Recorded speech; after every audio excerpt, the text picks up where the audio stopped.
Hi, welcome back guys. This is your friend, the MHA WhatIf 2.0, with another fanfiction. This is the move, What if Deku was born with a quirk? All credits for this video go to their respective authors, so please support the real author. Check out the link in the description for more details. Please give this video a like and subscribe to the channel if you want more videos like this. Now let's get into the fanfic. Congratulations, Midoriya Izuku. On 7/15/XX, you were born into this world. You were born with your quirk, Game of Life. Your quirk will not take full effect until your 4th birthday. Good luck. To be born with your quirk was extremely rare. In fact, it was near unheard of. However, that is what happened to Midoriya Izuku. No, he wasn't completely aware of it at first, as he wasn't able to comprehend the words that appeared behind his eyelids when he was first brought into this world. Thanks to this, his view of the world was slightly different than what others see. He was able to see other people's levels as well as their health and stamina points. He found out exactly what those were sometime later. However, that was it. That was all he was able to see. That was until he turned 4, when others' quirks would show themselves. On the day of his birthday, he awoke to a message similar to the one he got when he was born. Congratulations, Midoriya Izuku. On 7/15/XX, you have turned 4. You are now able to access the full potential of your quirk. Choose an option. X menu. Profile. Customize persona. Other options. Close. Izuku sat up, completely confused. What was going on? He wasn't born with all of his quirk's potential? He stared at the words in front of him, hand hovering cautiously in front of the options, unsure of how exactly to choose. So, he just tapped menu and was surprised when everything changed and new options popped up. Menu. X passive skills. Active skills. Close. He frowned, small lips pouting out. He didn't know what any of this was. So, he closed it and was greeted with the previous screen. This time, he tapped info and let out a small sigh of relief when it displayed information about his quirk. Xinfo. Welcome to the Game of Life quirk. This section will explain the basic fundamentals of this quirk. Everything else will have to be experienced. To start things off, you and everything else has a level, or LV, which is how strong that person or object is. Depending on the LV, the health points HP and stamina points SP will increase. Inanimate objects do not have SP. If your or another person's HP reaches 0, then you will pass out in order to regain it. However, if you are to be attacked while in that state and your HP falls back to 0, you will die. There is no way to revive anyone else or yourself when that happens. SP will be consumed when you use your skills and is your stamina in general. If you are to fall to 0 SP, then you will be unable to move until you regain 1/3 of it back. There are ways to regain SP if you are running low, such as sleeping, which will restore both your HP and SP back to full, or eating, which will partially restore your HP and or SP depending on the item. Moving on from HP and SP are your skills. You have 2 sets of skills, passive and active. Passive skills are skills that are always active and are unable to be turned off. These usually come with status effects or increase your attribute points AP that will be touched upon later. Active skills are skills that you have to manually activate and will consume SP. Both sets of skills have LV.S and increase the more you use them, which each use, you gain 1 experience point EXP. You currently have 2 passive and active skills. Please go to the passive skills and active skills pages to learn more about them. Lastly is your AP. Your AP includes the 10 main attributes that everyone has: Strength SR, Endurance END, Defense DEF, Dexterity DEX, Intelligence INT, Charisma C, Wisdom WS, Willpower Will, Perception PAR, and Luck LU. Because you were born with this quirk, you are given 10 AP to add to whichever stat you wish to. With each LV you gain, you will gain 1 AP to add to your preferred attribute. However, there are certain things you are able to do to increase a certain attribute, such as reading for INT, training for STR and END, and so on. LU, however, does not have any way to train it. If you wish to know your exact AP status, then please go to the profile page for more information. With that, you are now able to use Game of Life as adequately as you can. Good luck. Close. Izuku scanned over the words, letting it all sink in. So, his life was basically a video game? He wasn't sure how to feel about that. Sure, it was cool, but wasn't it a bit overpowered? He glanced at his nightstand and was shocked to see that there was a LV above it, just like his Quirk said. The words were getting in his way a bit, so he closed out of the info tab and just stared dumbly at the, presumably, main screen. He took a quick glance at his alarm clock and was slightly surprised to see that it was 5 in the morning.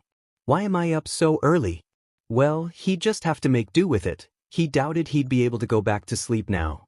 He had his full Quirk now. So, he decided to look more into it, tapping on the profile tab. Midoriya Izuku. Level. Quirk, Game of Life. Health, 100 out of 100. Stamina, 100 out of 100. XP, 0 out of 10. Int, 11. Cha, 9. Wis, 10. Lu, 7. Well, he didn't know too much about games, but he supposed it wasn't too terribly bad. Maybe. Whatever. He saw that he had 10 AP like his Quirk said and glanced at his stats once more. Well, it seems like his STR and ND could use a bit more. He was surprised to see how high his INT, Def and WIS stats were, but decided not to look too deeply into it. Viridian eyes glanced at the C's stat and thought about it. It seemed like it'd be an interesting stat to increase, just for the heck of it. So, he got to work, trying to even out the stats as best as he could. When he was done, he left out a deep breath he didn't know he was holding and looked at his finished work. Midoriya Izuku. Level. Quirk, Game of Life. Health, 100 out of 100. Stamina, 100 out of 100. XP, 0 out of 10. 7. And 7. Dex, 7. Int, 11. Wis, 10.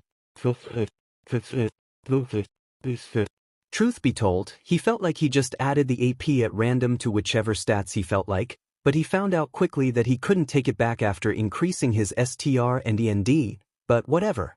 Too late to worry about it now. He tilted his head, mulling it over.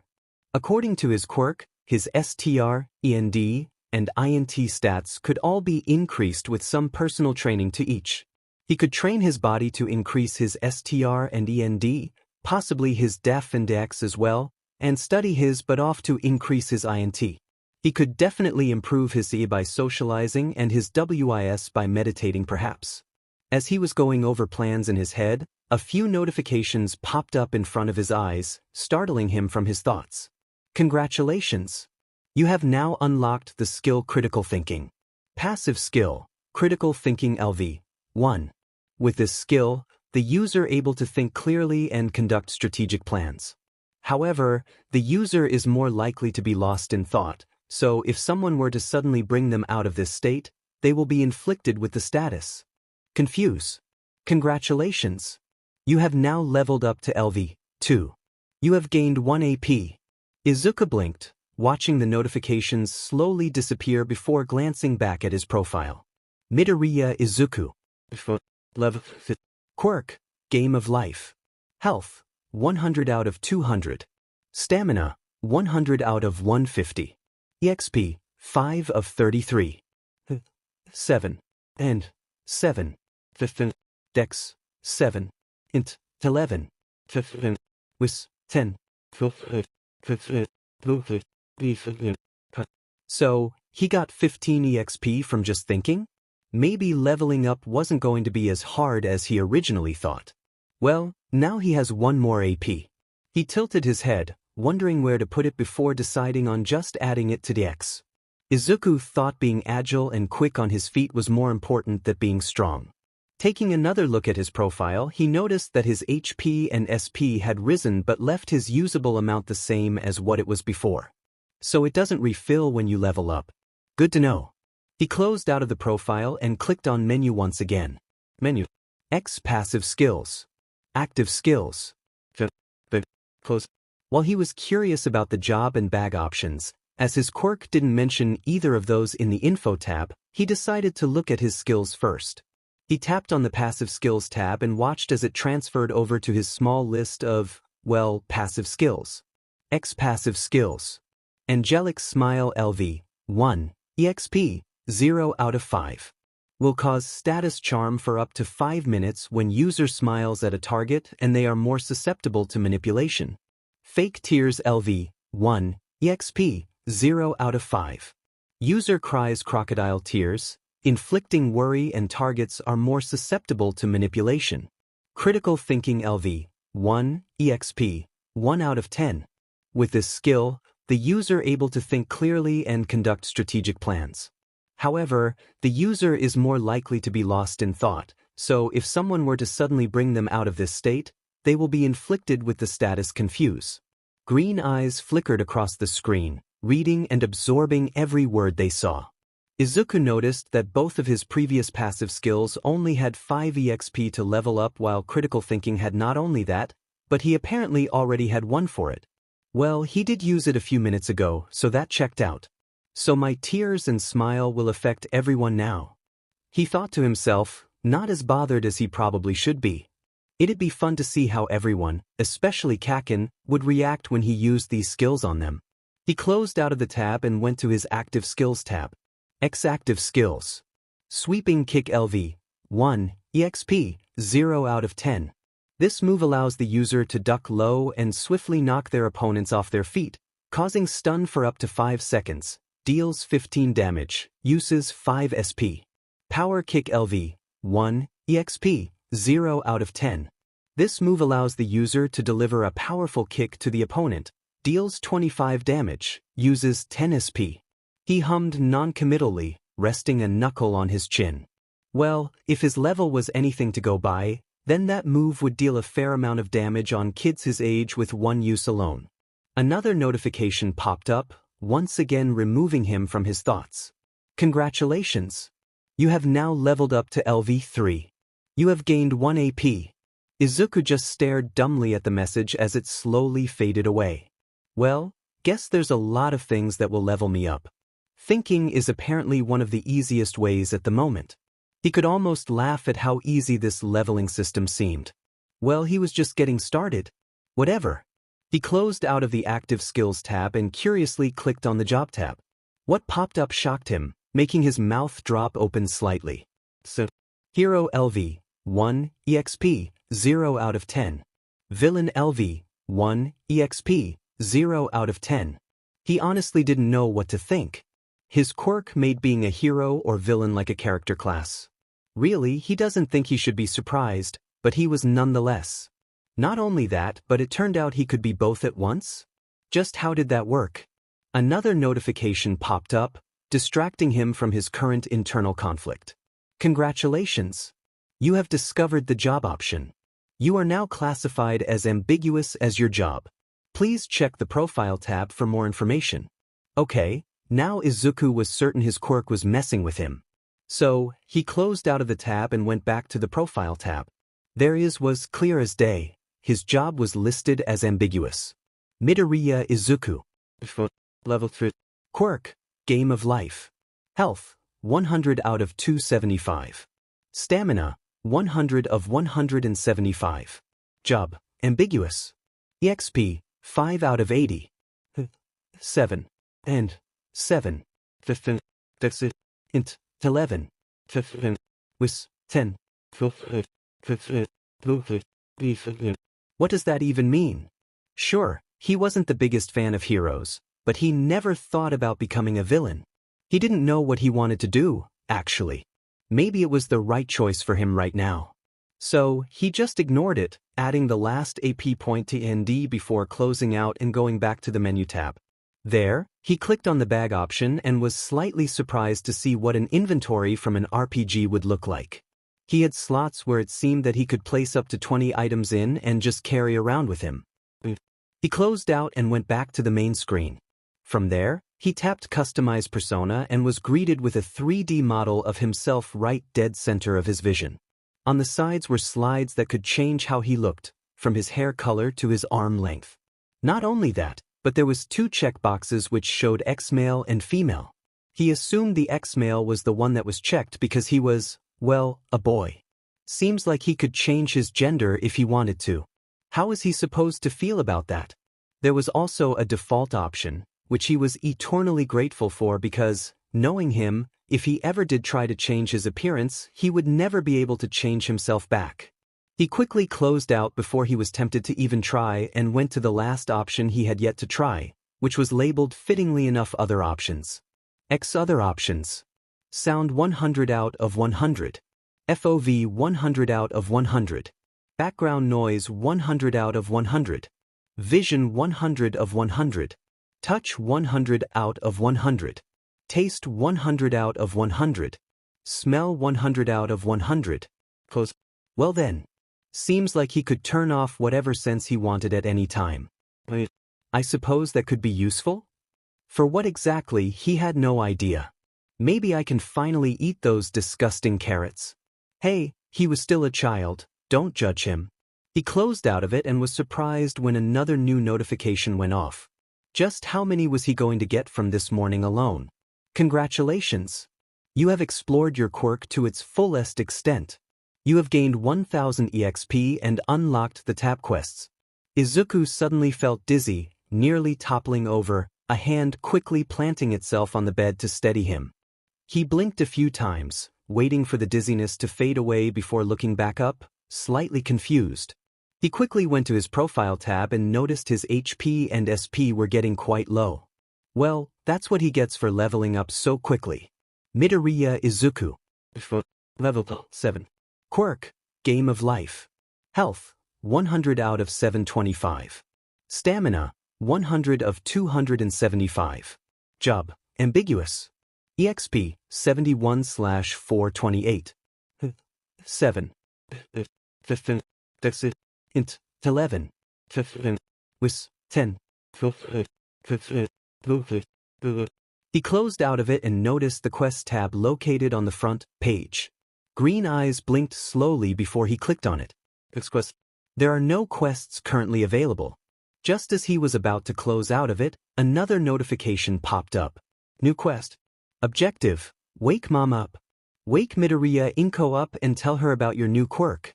Rewards. Plus 100 EXP. Bonus. Wake Midoriya Inko up with breakfast in bed. Plus 100 EXP. Plus 10. Respect points RP with Midoriya Inko. Plus 10 love points LP with Midoriya Inko. Will you accept? Izuku studied the words for a moment before smiling and tapping yes. Glancing at his alarm clock, he noted that it was now 7. Seems that he spent longer than he thought checking out his quirk. He hopped out of bed and hurried to the kitchen. He had a quirk to show off. Thanks to his attempt at cooking, he was given a passive skill for all of his troubles. It popped up when he was waiting for the toast to finish, startling him and making him nearly knock off the plate of eggs and orange juice. Congratulations! You have now unlocked the skill Homemade Treats. Passive skill, Homemade Treats LV. 1. Upon use of this skill, the user is able to make foods in accordance to their level. Anything that is over their level will require the use of SP depending on the dish. Anything made with this skill will immediately give the receiver either plus 10 to 50 RP, FP or LP depending on the intention behind the gift. Well, he thinks to himself, that's a nice skill to have. It seems that passive skills were fairly easy to acquire, and not only that, but they were a bit overpowered, not having to use SP unless you try to do something you're not capable of at the moment. Well, when he maxes out the levels, he'll be golden. The messages slowly disappeared and the toast popped up, the sound jolting him from his thoughts.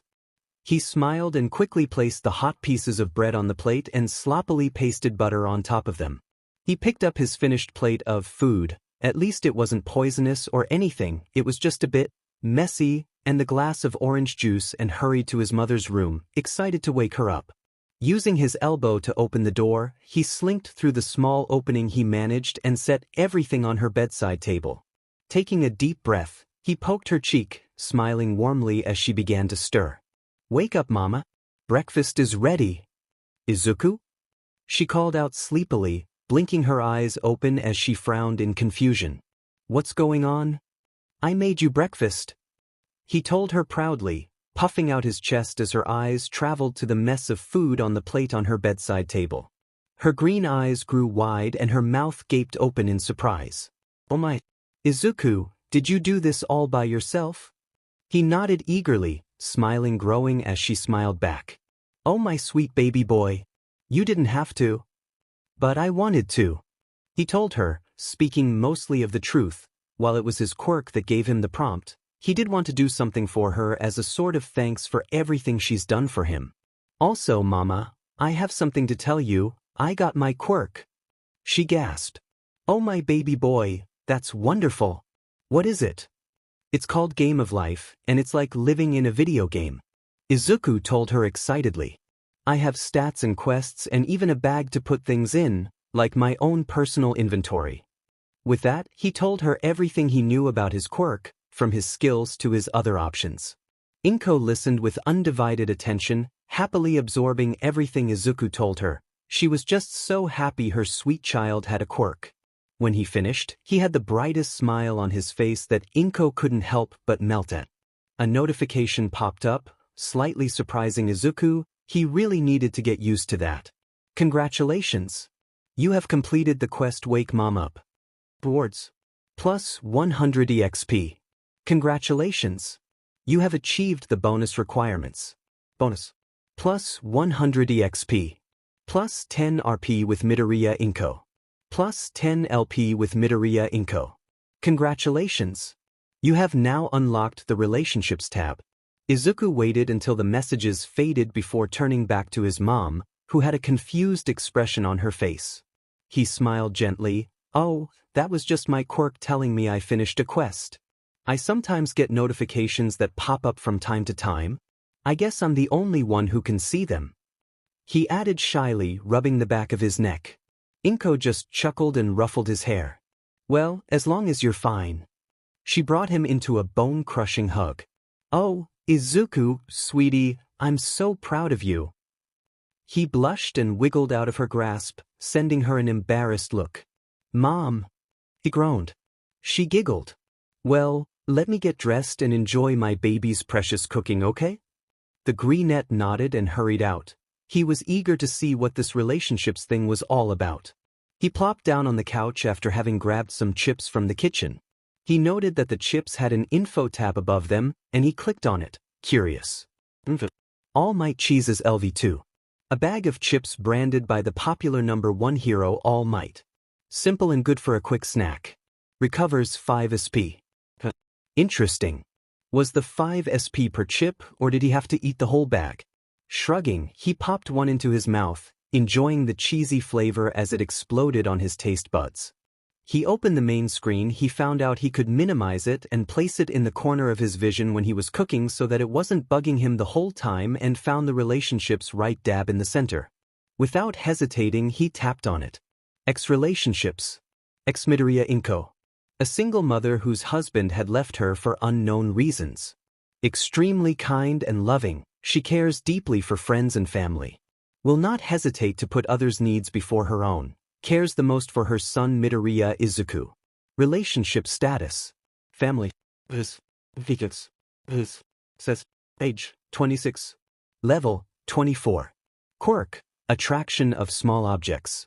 Health. 12500/12525. Stamina. 423 of 500. Job. Civilian. And. 15. Def. 18. Dex. 21. Int. 20. 20. Wis. 30. Will. 27. Lu. 11. He didn't even need those RP and LP, did he? He scrolled down and noticed an info tab at the bottom of the page. So, the Relationships tab had its own info section? He clicked on it. Xinfo. The Relationships tab will allow you to view those you have deep connections with, allowing them to see your most basic stats and relationship with you. There are 7 basic relationship status options.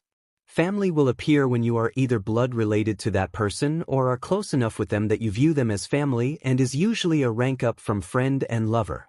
This status means you have a deep connection with that person and cherish and trust them deeply.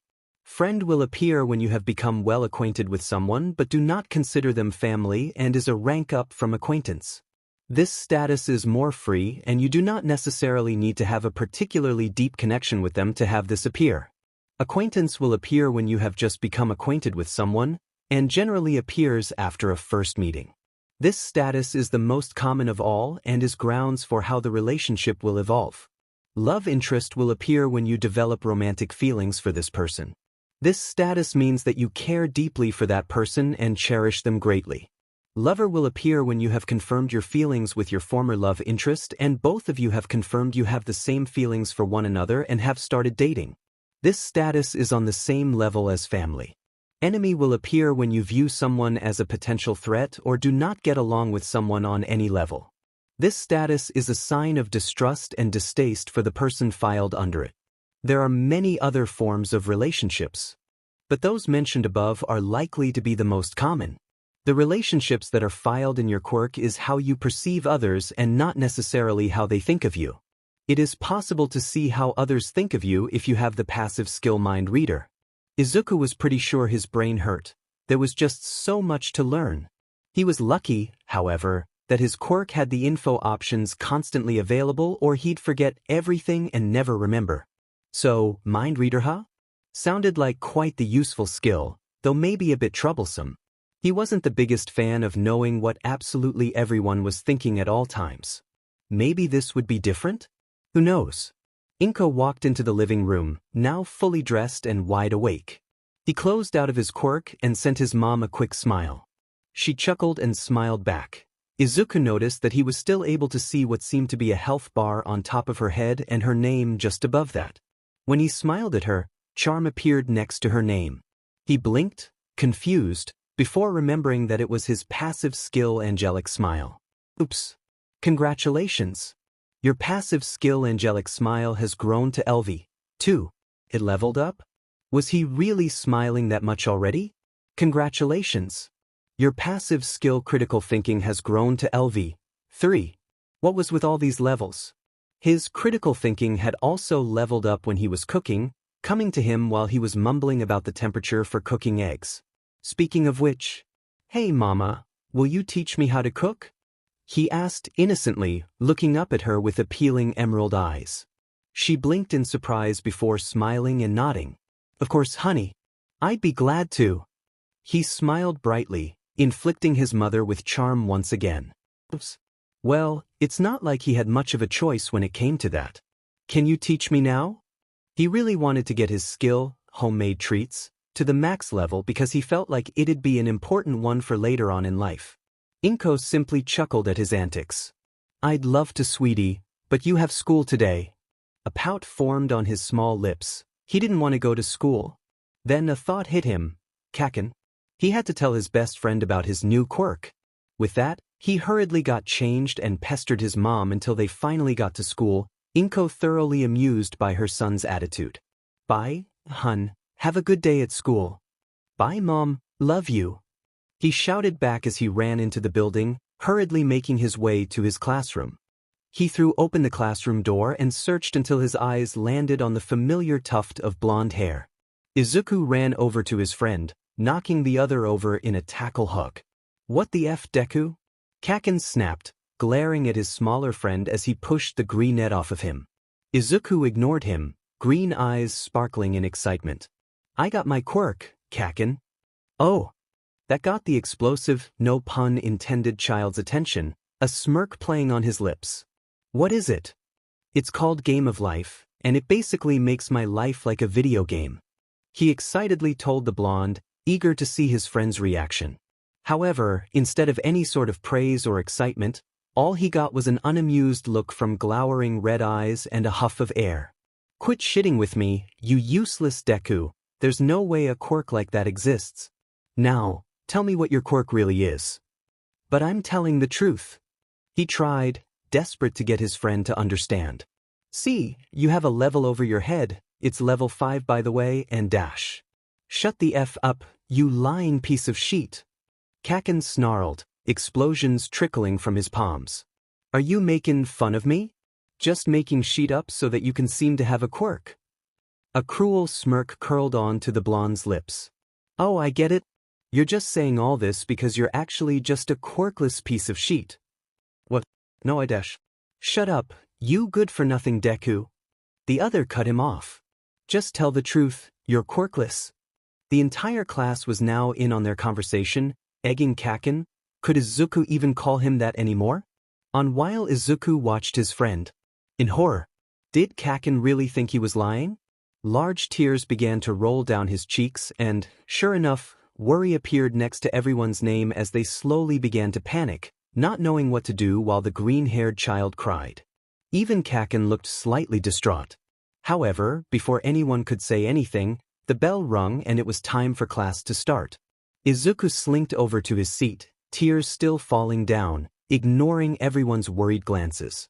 He stayed silent for the rest of the day, ignoring Kaken's attempts at talking to him and hurrying into his mother's arms. Little did Izuku know that there was a seed of darkness that had planted itself into his heart, feeding slowly off his negative energy. Little did he know that that seed would bloom sooner than anyone would have liked. Little did he know that that same seed would soon decide his fate and the fates of many others. Congratulations! Your passive skill fake tears has grown to LV. 5.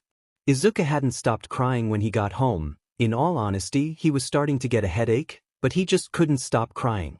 Inko had cuddled with him as soon as they got home, showering him in love and trying her best to cheer him up. Izuku, sweetheart, do you want anything to eat? Maybe something to drink? He let her words pass in one ear and out the other, not really mentally attached to the world at the moment. She stared at him with wide eyes, concern glimmering in them. He looked over at her, the worry status shining brightly next to her name. Izuku blinked slowly and forced a small smile, ignoring the way his mother's face scrunched up in worry. I'm fine. I'm just a little tired. I'll take a nap. He got up and left before she could say anything, once out of her sight rushing to his room and slamming his bedroom door close. Large tears rolled down his cheeks, salty liquid falling to the floor as he ran to his bed, flinging himself on the soft mattress. He soon fell asleep, the tears not once stopping. It was the middle of the night when Izuku woke up. He blinked, eyes puffy and stuck together with dried tears. He rubbed his eyes and sat up, looking around. The moonlight from his window illuminating the small room dimly. He quietly got up, making his way out of his room. Izuku looked around, not finding his mother in the living room or kitchen. He assumed she must have went to sleep. Not really having anything else to do and not in the mood to go back to bed, Izuku walked to the front door, pulled on his shoes and left the apartment quietly. The cool air of the night nipped at him when he stepped out, making him shiver. He quietly closed their door and made hushed, hurried steps down the staircase and to the sidewalk below. Bright red shoes crunched on loose gravel and dirt as Izuku walked around aimlessly, not really having any place in mind to travel to. He wound up at a beach littered in waste, from empty bags of junk food to cars. Izuku scrunched up his nose in distaste, wondering how in the world this ever got so bad. He decided that it was a decent enough place to relax at, though, seeing as how no one would ever dare to tread it, especially during the middle of the night. Pulling himself on top of a rather large pile in the middle of the beach. Though still out of sight from the sidewalk and street, Izuku looked out to the ocean, slightly mesmerized by the quiet lulling of the water. His thoughts began to drift off to the things that had happened earlier that day and tears once again pooled in his eyes. He quickly wiped at them, not wanting to cry anymore. Of course he was still a big crybaby. Too lost in thought, Izuku didn't realize that someone had found him in his lonesome spot atop a pile of rubble. Red hair jutted up in all directions, shining dimly in the moonlight shining on it, purple scars lacing most of the exposed skin. Crystal blue eyes landed on the boy's smaller form, eyebrow raised in curiosity as they made their way closer. Only when they kicked a can into something did Izuku's attention snap over to them. His eyes widened as the other continued to make their way over, stopping in front of him. "What are you doing out here, kid?" they asked, voice rough and gravely, blue eyes piercing through green. Izuku squirmed slightly under his gaze, assuming the other was male due to their voice, and used to being interrogated like this. "I couldn't sleep." Well, he wasn't lying, he really couldn't sleep. The other hummed in confirmation before deciding to plop down next to the boy. Izuku sent them a questioning look. They simply shrugged. Thought I'd keep you company. It's dangerous for a kid to be out here all alone. Oh. Izuku replied dumbly, not really having anything else to say. They sat in silence, Izuku growing steadily more uncomfortable as time went on. Needing something, anything, to fill the silence, he blurted out the first question that came to mind. What's your quirk? The older boy looked at him like he'd suddenly grown an extra head. Izuku mentally scolded himself for the dumb question. I mean, seriously, who even asks that to someone you've just met? They seemed to take it in stride, though, only chuckling as Izuku's face blossomed into a deep shade of red from embarrassment. You're an interesting kid. Don't people usually ask someone for their name first? He teased, eyebrow raised just slightly. Of course they do. I'm the only person stupid enough to ask someone about their quirk first. Izuku thought before reply. I'm sorry. I didn't mean, I just dash. Calm down, kid, it's cool. They chuckled, leaning forward slightly.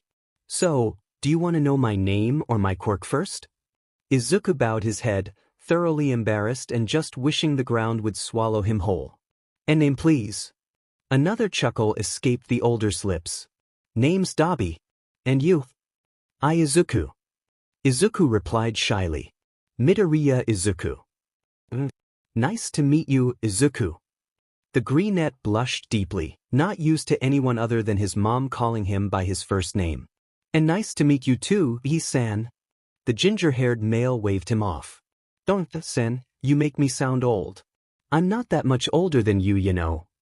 Izuku tilted his head, eyes wide in wonder. Really? How old are you then? I'm only 7. Dabi replied, face serious but tone full of mirth. Green eyes widened even more as he gaped at the other. Really? I thought you were, like, at least in your teens.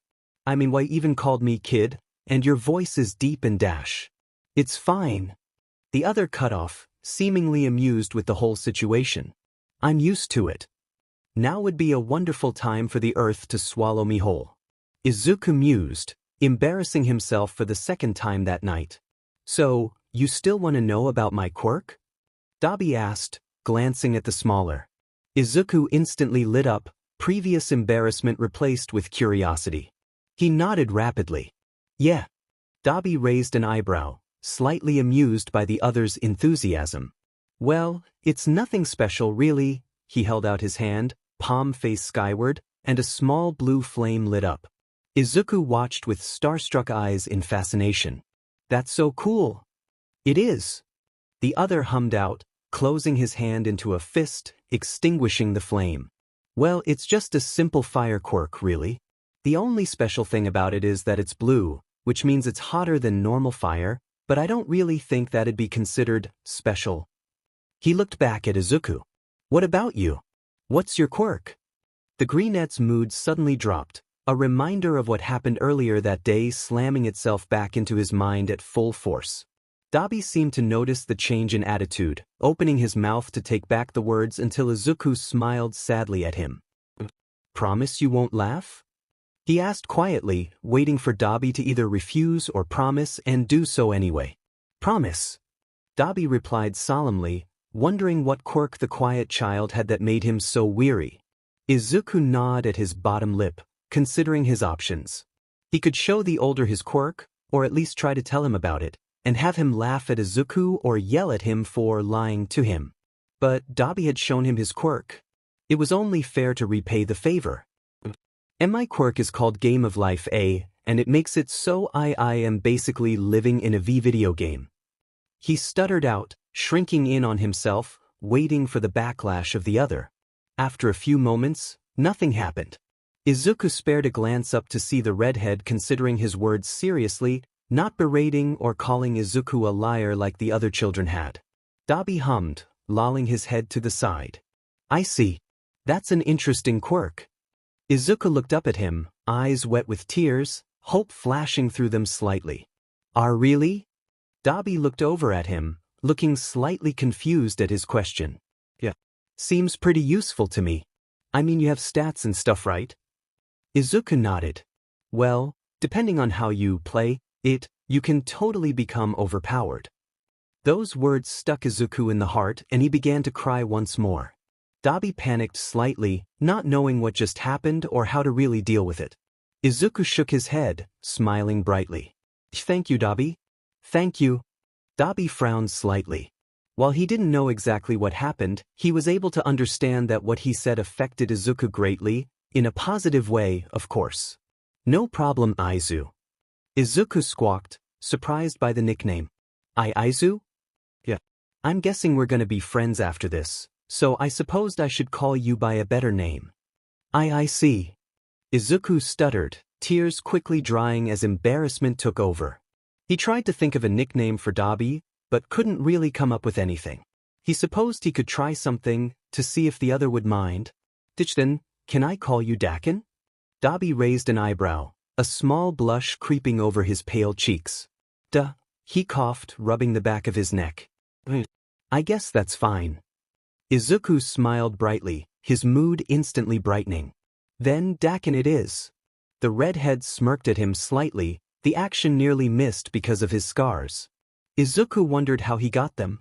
Well, he figured it wasn't in his place to ask. At least not yet. The two continued chatting, which meant Izuku chatted and Dabi spoke up here and there. Neither seemed to mind, and the sun slowly rose, basking the two in its warm light. Dabi got up, brushing himself off. Well, I guess we should go home, he said, a pang of disappointment shooting through Izuku's chest. He didn't want to leave just yet. Dabi glanced down at him and, seeing the look of disappointment on the younger's face, quickly suggested, but we can, meet up again. You know, if you want? Izuku beamed and jumped up, dusting himself off. Yeah. Then, Dabi hummed in thought. We could meet here again at 8 maybe? The green-haired child nodded, already excited by the idea. Yeah. I can do that. Dabi chuckled and ruffled the other's hair. See you then. The two parted ways, Izuku jogging back home. Even though he had been bullied for supposedly lying about his quirk and thoroughly embarrassing himself in front of his new friend, he could confidently say that maybe, just maybe, things wouldn't be so bad after all. Dabi and Izuku had met each other often after that. Izuku would ramble on and on about something, while Dabi would nod a few times and throw in his input every once in a while. Thanks to the redhead, Izuku also developed a few more skills. X-passive skills. Lie detector LV, 4 EXP, 4/20. User is able to detect lies someone says through tone of voice and body language. Innocent eyes LV, 3 EXP, 10/15. Upon looking into the user's eyes, people will be put under a sense of security and be more at ease with the user. Will be more susceptible to manipulation. X-active skills. Silver tongue LV, 2 EXP, 9/10. When in use, targets will be under manipulation for 5 minutes and believe everything the user says and follow any commands. Uses 3 SP. Healing touch LV, 6 EXP, 24/30. Upon use, target with regain half of the amount of their max health and will be infected with auto recovery for 2 minutes. Only works if the user is in physical contact with target. Uses 25 SP. Quirk boost LV, 7 EXP, 1/35. Upon use, target will get a boost to their quirk and double the amount of power/usage for 5 minutes. Uses 3 SP. How he got some of these skills? Let's just say he 1. Hated endeavor with a burning hot passion. And 2. Hanging out with someone who had no choice but to lie most of his life tends to rub some things off on someone. Though, he was grateful Dabi decided to let Izuku into his life and trusted him so much. Now he can look at Dabi's info and help him improve. X relationships. X Todoroki Tuya/Dabi. Todoroki Tuya, better known as Dabi, is the eldest child of pro-hero Endeavor, Todoroki Enji. Has 2 younger brothers and sister as well as a mother who was put into a hospital for unknown reasons. His true past is a mystery but his hatred for Endeavor is well known. Cares deeply for his siblings and mother as well as his friends. Relationship status. Best friend. RP, 90/100. FP, 80/100. LP, 1 out of 100. Says. Age, 7. Level, 11. Quirk, cremation. Health, 725/1, 500. Stamina, 200 of 375. Job, ambiguous. Astute, 24. And 28. Def, 29. Dex, 19. And 20. Cha, 18. Wis, 10. Will, 22. Honestly, Izuku was really worried about his friend's LU stat. It was dangerously low, even lower than Izuku's when he was only level 1. That wasn't good. He really wished that there was a way he could help Dabi with that. Though Dabi was really strong and defensive. How the redhead got that way made Izuku's blood boil, but it couldn't be helped with the kind of life he was living. Izuku swears that he'll help him break free from that flaming garbage man's grasp. Though, looking at Dabi's relationship status, Izuku faintly remembered that what was shown was only what he personally thought of the fire quirk user. It's not necessarily what Dabi thought of him, which made him anxious. Clearly he thought highly of the other, but what if he didn't think the same about him? That's what happened with Bakugu, and look at what happened then. Ex-relationships. Ex-Bakugu Katsuki. A prideful boy with a powerful quirk. Shown to have a superiority complex, but his true feelings might be hidden under an angry exterior. Relationship status. Friend? RP, 89 out of 100. FP, 63 out of 100. LP, 0 out of 100. Says, information is locked. Please obtain the relationship friend to view. Izuku doesn't even know what the question mark behind the friend's status even means. Does he think of Bakugu as a friend? I mean, he thinks he does? Probably. And what does it mean, please obtain friend status? Isn't that what Bakugu is under? Or does it mean that Bakugu has to think of him as a friend in order to view? Does Dabi think of him as a friend, then? What about mom? Does it automatically not count because she's family? What are the requirements then? All in all, Izuku had a very fun and adventurous time with Dabi. He even told his mom about him and she cried because he'd finally made a real friend. The two even met after constant coaxing from Izuku, and now mom thinks of the redhead as her own son as well. He's such a well-behaved child. I'm so happy you're friends with him. She'd said the first time he brought the other over. And let's not get into the overly embarrassing stories and photos she'd shared with him. That's a nightmare he'd rather never revisit, thanks. Now the two were sitting on the beach once more, chatting idly and watching the sunset. I don't get it. Izuku murmured as he kicked at what little sand he could. How can I get the mind reader ability? It's not like I can suddenly just go around reading minds. What even are the requirements? Dabi hummed non-committally, watching the boy in what appeared to be disinterest, but Izuku knew he just had a mild case of resting bitch face. I don't know. Helpful. Izuku deadpanned. Dabi smirked at him. Thanks, I try. Izuku rolled his eyes and was about to complain about it for the nth time when words suddenly popped up out of nowhere, startling him. Dabi had long gotten used to Izuku reading seemingly nothing, so he just leaned back, waiting for his friend to finish. New quest. Objective, save Dabi. A disastrous event is about to come, and Dabi will be killed if nothing is done. Accompany Dabi home and save him. Rewards. Plus 1000 EXP. Plus new skill mind reader. Plus 10 RP with Dabi. Plus 10 FP with Dabi. Plus 10 LP with Dabi. Bonus. Save. Plus 500 EXP. Plus 40 RP with Dabi. Plus 40 FP with Dabi. Plus 40 LP with Dabi. Plus 50 RP with? Plus 20 FP with? Plus 20 LP with? Will you accept? Izuku only read the objective and felt panic rise in his throat, hurriedly accepting without bothering to read after that. How could he possibly allow his new friend to be hurt? He turned to Dabi, who flinched at the greenette's sudden movements and wide, panicked eyes. Dabi, can I spend the night at your place? He asked, breaths coming in quick, heart pounding against his ribs. Dabi frowned, looking anxious. I don't know, you know that dash.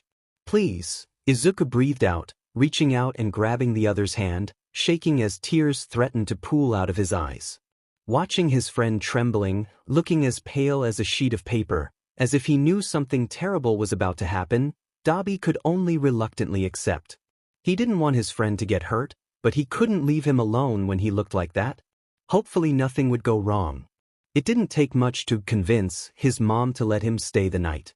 In fact, if Izuku were to be completely honest, Inko practically threw him out the door after hurrying him to get ready after even mentioning the idea of a sleepover with Dabi. Luckily, he actually got the older to agree, or else he'd have been thrown out of his home for no reason.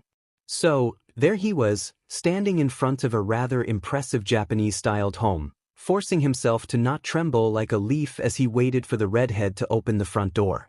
His father, or as the other called him, sperm donor, Izuku's not sure what that means, was out patrolling and thus wasn't home, much to the Greenette's relief. As he thought of plausible ways to inconvenience the pro-hero, the door opened and a girl popped her head out, staring at Izuku with wide eyes. Izuku's gaze traveled over her white hair with specks of red and square glasses on her face, her eyes a sort of grayish turquoise. The two stared at each other before she spoke up, her voice soft and timid. "Hello? Are you Nisen's friend?" Unable to say anything, Izuku nodded, mouth dry and throat tightened. Based on her appearance, she must be Fuyumi, Dabi's younger sister. It had taken a while for the redhead to disclose his siblings' names, and it made Izuku feel honored once he did. It just made him feel that the elder trusted him, which was always a nice feeling. Fuyumi welcomed him in, a small smile on her lips. "Please come it. Nisen talks about you quite a bit. The kind, gullible, tiny child." Izuku puffed out his cheeks. "I'm not tiny," he grumbled, earning a small chuckle from the other. "Nisan's in his room at the moment.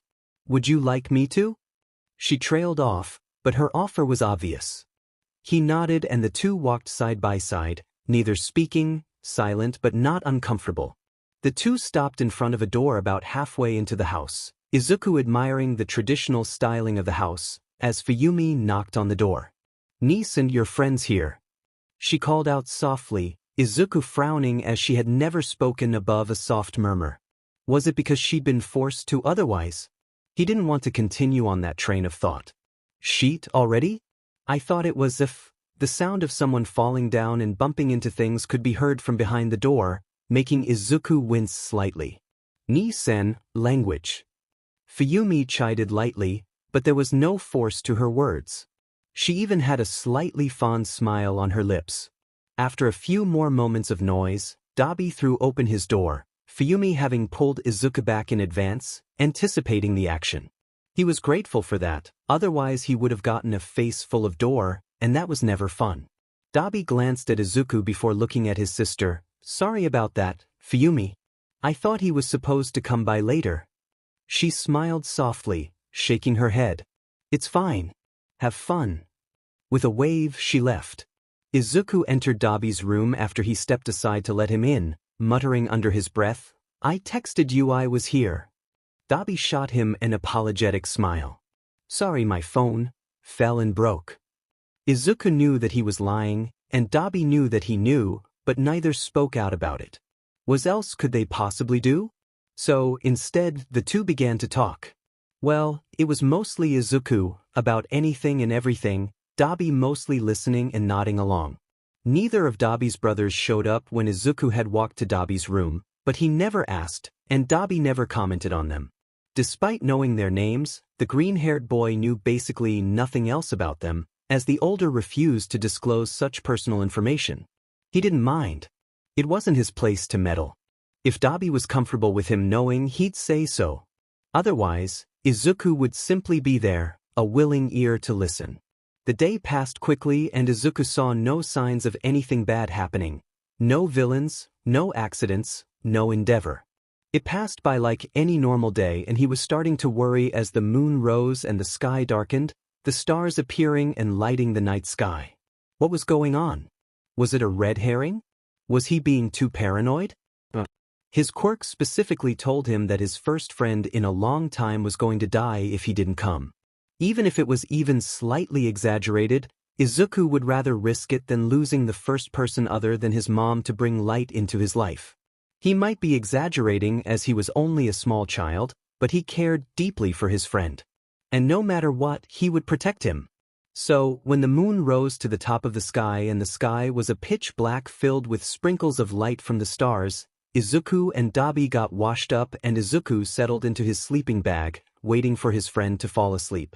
Once he heard the soft snores, he opened his eyes and sat up, on edge for any and all potential threats. He forced his ears to listen to every little sound and his eyes to focus on whatever they could, leaving no detail out. As he did this, his quirk activated, startling him. Congratulations! Your passive skill critical thinking has grown to LV9. Congratulations! You have unlocked the skill Third Eye.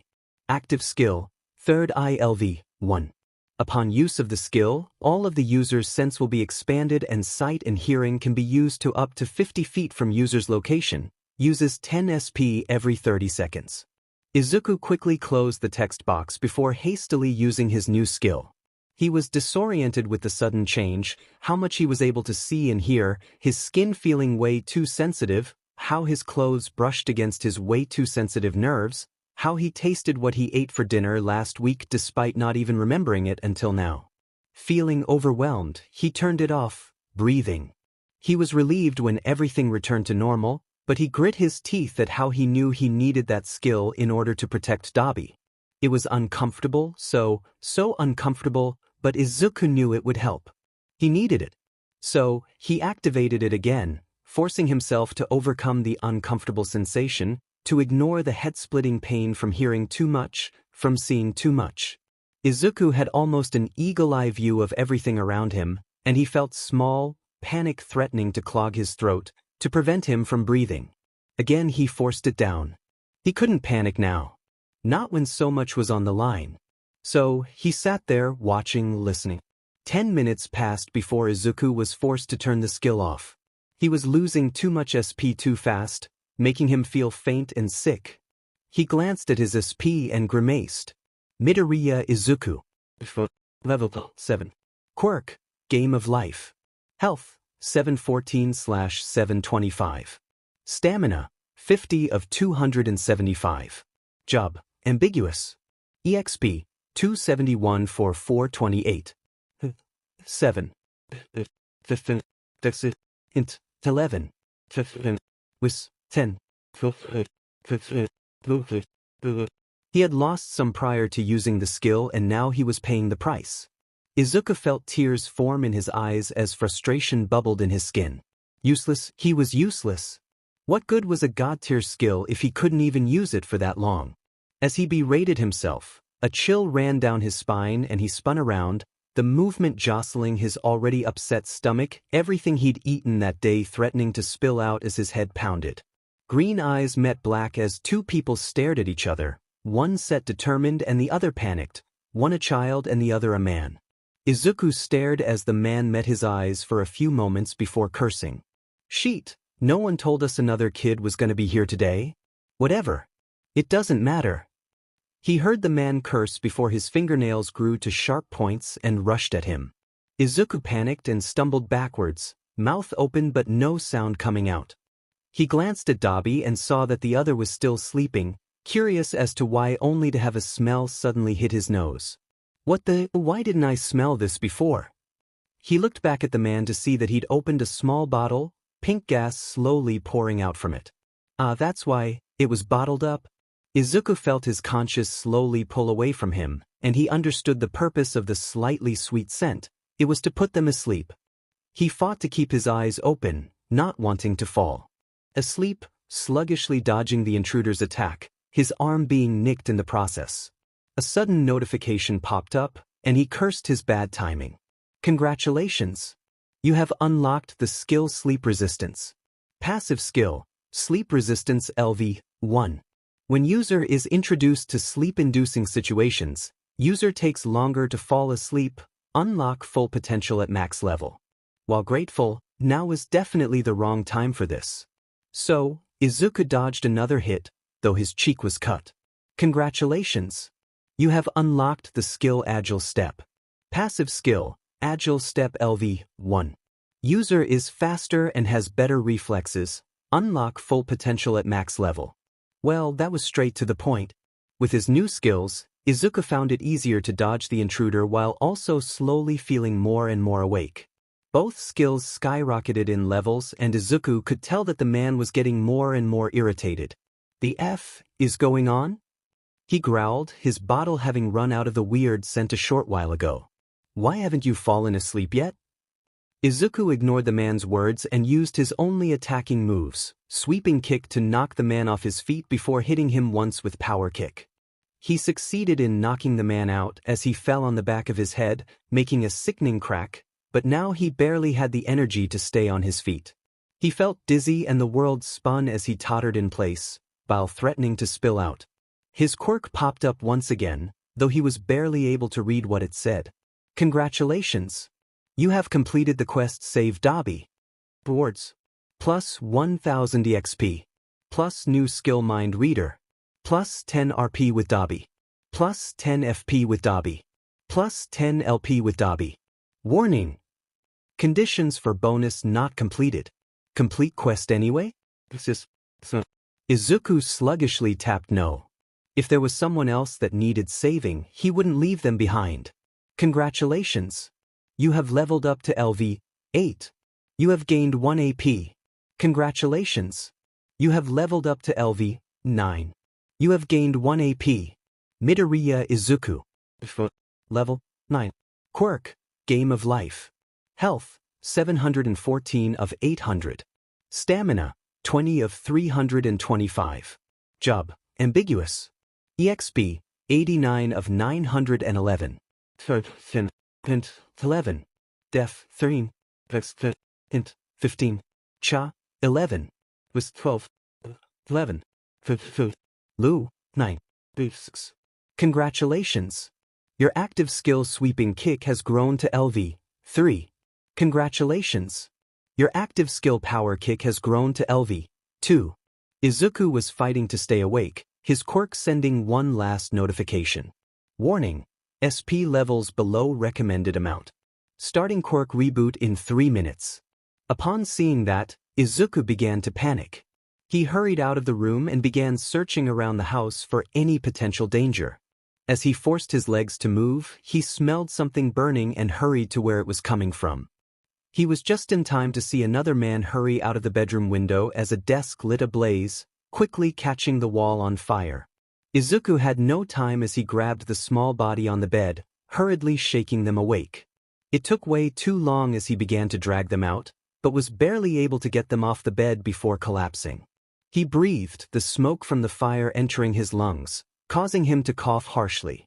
Bleary dual-colored eyes blinked away, much to Izuku's relief, as they looked over at him. Once they caught sight of the fire behind him, the other jumped up, now wide awake. What dash? Izuku had no time to process their expression or tone of voice as he cut them off. Intruders! Sleep stuff! Hurry! Out! He breathed, coughing even more as he spoke, his eyes slowly closing. What? No! Don't close your eyes. Izuku felt that the other's voice was muddled, hard to distinguish as he felt his body being dragged, the other clearly having a hard time moving him. Izuku wasn't asleep, but he wasn't awake either. He was in a state in between, and he heard the person dragging him yelling, slowly waking up everyone else. Before he knew it, he was outside, the wind hitting his face as he essayed in fresh air, panicked voices talking around him as the sounds of sirens blared in the distance. Aizu? Hey Aizu, open your eyes. The sound of Dabi's voice entered his ears. He didn't want to worry his friend, so he forced his eyes open, though his eyelids drooped heavily. Dabi stared at him in poorly concealed worry as Fuyumi and a boy around his height stared at him, Fuyumi's eyes teary while the boy's eyebrows bunched up, worry clear in his mismatched eyes. Wasn't there another? He asked, voice hoarse. Natsuo went over to a friend's house. Dabi quickly explained. Ah, so that's why Izuku didn't see him before. Hey, don't close your eyes. Stay awake. Dabi sounded so worried, but why? It's not like Izuku was going to die. He was just tired. He looked up and saw a portal opening behind the other small boy, and Izuku had no time to think as he used the last of his strength to push the red and white-haired boy out of the way, the hand coming out from the purple-black portal grabbing a hold of him instead of the other. Fuyumi cried out as Dabi shouted, reaching out for his friend. The last thing Izuku saw was another pop-up from his quirk before the darkness took hold of him, his consciousness fading. Congratulations! You have achieved the bonus requirements. Bonus, save Todoroki Shudo. Plus 500 EXP. Plus 40 RP with Dabi. Plus 40 FP with Dabi. Plus 40 LP with Dabi. Plus 50 RP with Todoroki Shudo. Plus 20 FP with Todoroki Shudo. Plus 20 LP with Todoroki Shudo. Dabi stared at where his friend once was, hand trembling as it remained outstretched, reminding him of his failure to grab him back before being unrightfully captured, kidnapped. Ni-san, Fuyumi whispered, giving him a worried look at his outright distraught expression. Shudo remained silent, unable to say anything to his older brother, because it was his fault. He was the reason his older brother's friend was kidnapped. A kid who hardly looked any older than he did. A person who had saved him. They hadn't met before, Shudo hadn't done anything for him, but he still saved him. Shudo couldn't help the onslaught of guilt stabbing at his heart, threatening to choke him, unable to look his older brother in the face. Dabi simply stared, mind blank for a few moments before letting out an ear-piercing scream. Fuyumi jumped, startled, while Shudo merely flinched. He didn't care his best friend was gone. That gullible, too friendly for his own good, selfless idiot was gone, and Dabi couldn't do anything about it. Let's call the police first, okay? Fuyumi suggested, leading her brothers into the neighbor's house. Once she explained the situation, the neighbors practically dragged the children inside, hurriedly calling the police, Shudo and Dabi unresponsive to any questioning, leaving Fuyumi to negotiate for them. Once the police arrived, they arrested the person who was knocked out inside, courtesy of Izuku, and questioned the kids, only Fuyumi answering once again. Dabi couldn't help but replaying the last few moments in his head, Izuku looking up at him with an exhausted expression only for it to change into a determined frown as he forced himself to move and push Shudo out of the way, getting kidnapped in his place. He didn't know what he was feeling at the moment. Fear, rage, anxiety, resentment? The last one almost startled him. What was he resentful about? That Shudo had been saved? That Izuku had taken his place? That Izuku was gone while he was still here? He didn't know. Dabi knew that it wasn't Shudo's fault, that he couldn't have possibly known that there would be an attempt at his own being. He knew that he should be happy that his family, his own brother, was still here. But Dabi couldn't help but being angry at him. Why was it Izuku? The only person to not look at him and see a monster? Dabi knew it was ridiculous and that he wasn't really angry with Shudo. No, he was angry with himself. You stupid idiot, he snapped at himself, you were right there. You were right. He didn't know whether to laugh or cry at his own pathetic display. Dabi closed his eyes, an unwilling memory resurfacing. Tuya dry heaved, unable to produce any more bile to upheave as Endeavor stood in front of him, glaring down at him with hate-filled eyes. Useless. The Hellflame hero growled, rotating his wrists to work out the canis. Get up. You'd be useless in a battle at this rate. I don't remember raising such a pathetic thing. Tuya coughed, shakily getting back up, tears and snot running down his face as his body ached, bones creaking in protest, his face beaten and bruised. He glanced up at the man towering in front of him, then back to the door slightly ajar, startling slightly at what he saw. Two pairs of eyes stared at him worriedly, one pair in tears and the other determined not to cry. His younger siblings, Fuyumi and Natsuo, were a year younger than him, both being 3. They were fraternal twins, both taking more after their mother than father, unlike Tuya. His mother was also Jinin with a 4th child, set to be born sometime this year. Tuya didn't know how he felt about that. Should he want them to become the shitstain's masterpiece, freeing him? He shook his head, quickly ridding himself of the thought. He'll be fine. He would rather it be him than them. His father usually trained Tuya late at night, when everyone else was asleep, or early in the morning, before everyone else was awake, something Tuya was usually grateful for. I don't want any of them to see me like this. However, today was different. It was a school holiday and Endeavor unfortunately had a few days off, so that meant more training. And because of that, training wasn't just limited to the morning or night. It carried on throughout the day. It was fine. He'd been dealing with this hellish torture disguised as training for a little over a year, his quirk being strong enough to appear at the age of 3. It wasn't like it was something he wasn't already used to at this point. So, he endured, being beaten black and blue to the point where he was certain he had injured his leg and would be sporting a new black eye. But it was fine. His mother had taken Fuyumi and Natsuo out, and tried to convince Endeavor to let Tuya out as well, but the man refused. Tuya let her know that it was alright, giving her a silent look that she should keep the other two as busy as she possibly could for today, a hint she got but was entirely displeased with.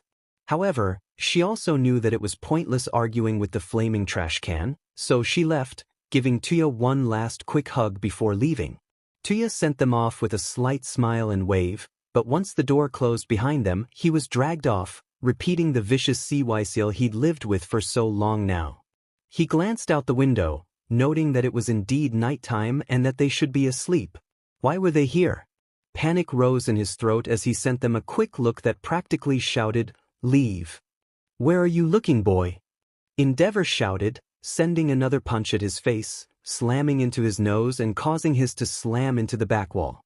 Tuya bit his tongue to prevent himself from screaming in pain, his nose throbbing as blood dribbled out of it, most likely broken. Fuyumi gasped, covering her mouth while Natsuo stared at his older brother with wide eyes, trembling slightly. Endeavor didn't move from his spot, simply glowering at the boy. "Get up. We're not done yet." Tuya struggled to get up, body shaking heavily as his legs constantly continued to give out every time he tried to stand up.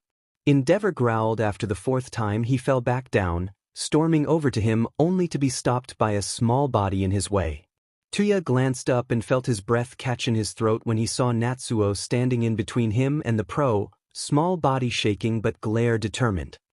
"Leave alone," he shouted. Endeavor merely glanced at him. "Move out of my way." Natsuo shook his head, stubbornly refusing to move. Tuya tensed when he noticed Endeavor clench his fists, seeing a slight tremor of rage. That wasn't a request. He pushed past the child, but Natsuo clung to his leg. "Leave alone." Tuya moved before he could think, ignoring his own pain when he noticed the air begin to heat up immensely all too quickly, shouting, "Look out!" Pushing Natsuo out of the way, Tuya was hit with a tornado of fire, letting out a blood-curdling screech of pain, the flames peeling away his skin and the smell of burnt flesh quickly flooding the room.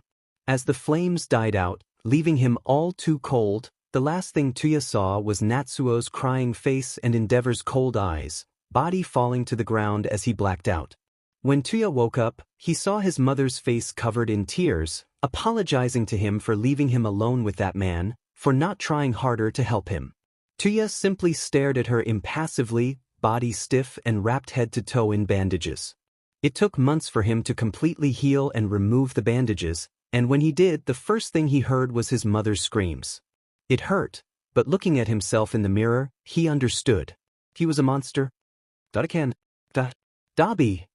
Dabi snapped his eyes open, looking around in a panic. He looked down and saw Izuku staring up at him, wide green eyes filled with worry. "Dakin, are you all right? You looked like you were having a nightmare." "What dash?" he tried, but speaking made him feel like sandpaper was rubbing against the back of his throat, mouth dry and his own tongue leaving a bitter taste. He swallowed shallowly, trying again. "What happened?" "You were napping and suddenly started to thrash around and I was really worried because you wouldn't wake up and you were scratching at your arms and dash," Izuku said, words tumbling from his mouth like a river, almost too fast for Dabi to keep up with, but he got the gist of it. "I got it," he said, interrupting the other boy. "Sorry, I guess."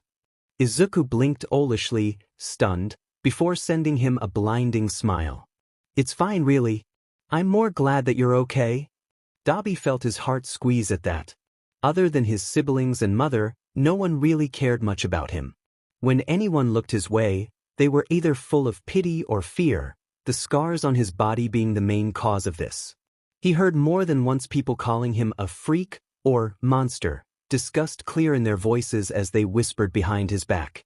Those were fine. He could ignore those for the most part. However, it was the looks and words of pity that got to him the most. Even his own family weren't excluded. No, their gazes of pity were much, much worse. "Oh, poor thing," he would hear. "Look at him. Who could have done such a thing to such a small child? He's hardly an elementary school student and yet he's already been through so much, poor child. That must hurt a lot, the poor thing. Poor thing. Poor thing. Poor thing. Poor monster. Dakin?" A timid voice snapped him out of his thoughts. He glanced at Izuku, whose worried frown only deepened. "Are you sure you're all right?" Dabi eyed him, staring into the emerald orbs, searching for any amount of pity, only to find none. Just pure, honest concern. He didn't look at him like he was made of glass, or that he was a freak of nature. "Aizu," he whispered, rolling his tongue in his mouth, unsure of how he wanted to say this. What do you think of me?" Izuku blinked slowly, his doe look innocent and cute. "Did you think of you? Why, you're really kind, and you have an amazing quirk. You might be a bit snarky at times, but I know you mean well." The green-haired boy began to blush deeply, embarrassment clear on his face as he began to ramble. "You're really strong, you don't mind my mumbling, though you have told me to shut up a few times, but you said it playfully and didn't mean it in a bad way. You're also really cool." He paused, glancing up at the redhead before looking back down, voice barely above a whisper as he finished, "And you're my hero." The onslaught of positivity his friend, are they friends? He'd like to think so was way too much and much more than he ever expected, catching the fire user off guard. Dabi raised a hand and covered his face, forcing himself to rein in the fire threatening to spill out due to his embarrassment and the tears that threatened to run down his cheeks from his gratitude. He had stared at Izuku's face, into the forest green eyes even if they didn't look back, and he knew that he was 100% serious in everything he said. "Your hero?" he voiced out hoarsely, ignoring the cracking in his tone. "Why?" He pried his fingers open slightly to see the other boy's expression, watching as that same sincere gaze looked back up at him, a small, but oh so genuine, as he said, "Because you saved me." And with that, Dabi cried. Dabi opened his eyes, slowly getting up, barely taking note that he had somehow fallen asleep and was resting on his bed in his room. The room where he was asleep doing nothing while Izuku fought for his life. He shook the thought from his head, clenching his fists. "No, I'll do better. I'll be better. And I'll save him." He looked out the window. "I promise I'll save you, Izuku. I'll be the hero you deserve." He wasn't able to say the words he'd been holding back ever since Izuku told Dabi that he was his hero. And now, it left a bitter taste in his mouth, but he swore he'd get his friend back. Dabi swore that, when he does, he'll tell him. For the person who looked at him and saw him, not a broken child nor a hideous monster, but a living, breathing human, Dabi would repeat those same words back to him. "Izuku, you're my hero. Quirk reboot successful. Updating files. Congratulations. Your passive skill sleep resistance grown to LV2. Congratulations. Your passive skill agile step has grown to LV2. Congratulations. You have changed job class from ambiguous to hero. Congratulations. You have gained a new relationship title. Please check the Relationships tab for more information. Congratulations. You have unlocked the skill Mind Reader. Passive skill, Mind Reader LV1. User is able to read the mind of anyone they make eye contact with. Eye contact is required for user to be able to read a target's mind. Also unlocks the user's ability to see what others think of them at any time in the Relationships tab. Warning, new update is available. Update now? When Izuku awoke, he was stupefied by the barrage of messages he got from his quirk. He was hardly even able to open his eyes or get a grasp of his situation, and now his quirk wanted him to be able to think properly with a mind practically made of putty at the moment. And what was that last thing? An update? Now, of all times? He groggily chose no, as he didn't know where he was or how safe his situation was at the moment. As he squirmed, he heard people begin to talk. "Oh, he's finally awake? Took him if a long enough." This sheet's not even the one we were ordered to get. FING bullshit. Well, he's not too bad looking. I'm sure he'll be a fine cutie when he grows up. Ew, that's effing gross, man. They laughed as a shiver ran down Izuku's spine. He wasn't all too sure what they were talking about, but he knew it couldn't have been anything good. He tried to pick out how many there were, so far only hearing 3 different voices, all male from what he could tell. Well, what do we do now? Guy 1 asked. Guy 2, he was with the kid we were supposed to get, right? Maybe we can use him as leverage. Guy 3, yeah, but Kenshi's gonna be here soon. Kenshi? Izuku strained his ears, listening intently, hardly daring to even breathe. Guy 2, you sure you should be saying that? Ain't the kid already awake? Guy 3, and what's he gonna do? He's already tied up and blindfolded. He's not going anywhere. Izuku snapped his eyes open to find out that, yes, he was indeed blindfolded, and twitched his arms and legs to find that they were also indeed tied up. He forced down the panic that rose in the back of his throat. Now is not the time. As the trio continued to bicker, Izuku tried to listen for any clues that might help him, the only major ones he had gotten thus far being that Dabi's youngest brother was indeed the target for the kidnapping and that it was ordered by some guy named Kenshi. They didn't seem to care whether he was awake or not, saying a lot of things he couldn't quite understand but he knew was bad. After a long while, he would guess about an hour, Izuku heard the sound of a metal door opening, the bolts screeching a high-pitched tune that grated on his ears. He clenched his teeth, squeezing his eyes closed at the sound, letting out a small puff of relief once it stopped. However, his breath caught in his throat once he heard the newcomer speak. What do you have here? The voice sounded so familiar, but he couldn't put his finger on it. This isn't the kid I paid for you fuckers to catch. Sorry, this kid pushed him out of the way before we could grab him. Guy 1 stuttered, clearly nervous. This must be the mysterious Then Izuku thought to himself. That's so, Kenshi hummed, giving Izuku a harsh kick, surprising the child, letting out a loud gasp. A friend, then? That's what we were thinking. Guy 3 hurriedly agreed. Izuku was roughly grabbed by his hair and picked up, the blindfold torn off his face, and he was forced to squint his eyes at the sudden intrusion of light. After blinking the blurriness from his vision, he finally got a good look at this person and felt his heart drop. Metal Knight, he breathed, unable to come to grasp with what he was seeing. Kenshi, or better known as the metallic hero, Metal Knight, pet an eyebrow, almost amused by his reaction. So you know of me, huh? But why? Wasn't he a hero? Kenshi clicked his tongue. Typical question. I suppose it wouldn't hurt to let you know, since you're not bound to live much longer anyway. I hate Endeavor's guts, and thought I'd give him a good scare by killing off his most prized possession. Izuku felt his blood run cold. They wanted to kill Dabi's brother? A child? A plain-looking man with short hair side-eyed Kenshi warily, nervously rubbing his hands together as he spoke.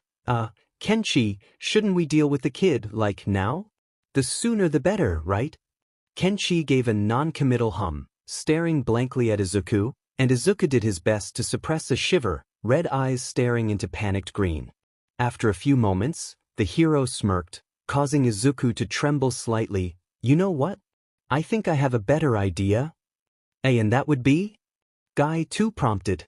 Cautiously. Kenshi's smirk grew into a full-blown maniacal grin, and Izuku could feel a pool of dread grow in the pit of his stomach.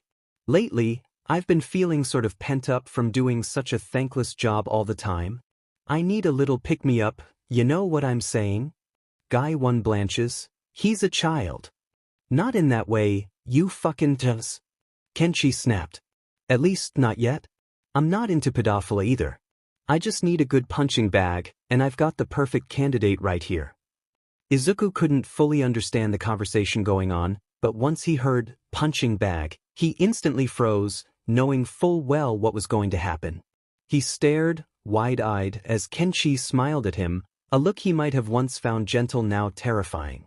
Congrats, little guy, the pro-hero practically purred, the gnawing feeling of dread inside of Izuku growing. Guess you get to live a little while longer yet. Izuku gets the feeling that he'd rather be dead. She. All of this effing bullshit. Congratulations. Your passive skill pain reduction has grown to LV 3. Congratulations. Your passive skill fake tears has grown to LV 7. Izuku flew across the room, slamming into the metal wall of the warehouse, black spots dotting his vision as a new bruise formed over a slightly older one, though it had yet to hardly heal. It had already been around 3 weeks since being kidnapped, and Izuku had been subjected to brutal beatings every single day, Kenshi not missing out even once to relieve himself of his pent-up frustrations of his small body, unable to fight back. It wasn't that Izuku hadn't tried. He did. For the first couple of days. However, he was inexperienced, and with the pro's years of training and sturdy body, he wouldn't have done much with his childish strength. It also only made the beatings worse, so Izuku had given up quickly. Through it all, Izuku had actually gained a new skill 2 weeks in, pain reduction, a skill he was entirely grateful for as it helped ease the pain even just a little bit. Passive skill, pain reduction LV 3. The pain the user feels is reduced by a quarter. Unlock full potential at max level. It was nice to have, even if it didn't help all too much in the long run as he was beaten every day for hours on end, which negated the pain reduction pretty much entirely. But it was the thought that counted, he supposed. He also hadn't gotten any time where he was safe enough to check out the update, as he was either knocked unconscious from the beating or in the middle of a beating. He'd also maxed out his critical thinking skill as well, so that's a plus. Izuku was pulled from his musing as Kenshi snagged him by his hair, roughly pulling him up to look him in the face, red eyes crazed with anger. All of them are so effing useless. And that giant firefucker, he thinks he's so cool. Does he think he's effing God? Another punch to the face, the sound of bones snapping not phasing either of them as Kenshi threw the child to the ground, stomping on his arms, breaking one of them, Izuku biting his lips to keep himself from screaming out. Can he not go one FNG day without thinking he's above everyone else? Throughout his time here, Izuku had thoroughly learned Kenshi's hatred for the number 2 hero, which was the only thing the two could agree on. Kenshi hissed, ruffling his hair before glancing down at Izuku. Hey, Beach, you got some sort of healing quirk, don't ya? During the weeks, Izuku had used his healing touch to mend broken bones, though he was careful about the amount of times he used it because getting anything to replenish his SP, such as food, were few and far between. In fact, Izuku wondered when the last time he ate was. I've been thinking we've been doing this all wrong, Kenshi continued, unbothered with Izuku's despondency. Since you're such an interesting toy, why not we make things more fun? Izuku couldn't stop the shiver from running up his spine. Kenshi grabbed him, the boy not even putting up a fight as he was thrown into the chair he was tied to when he was first brought there. He was once again strapped in, but this time by Kenshi's quirk, metal slamming over his wrists and ankles, keeping him in place.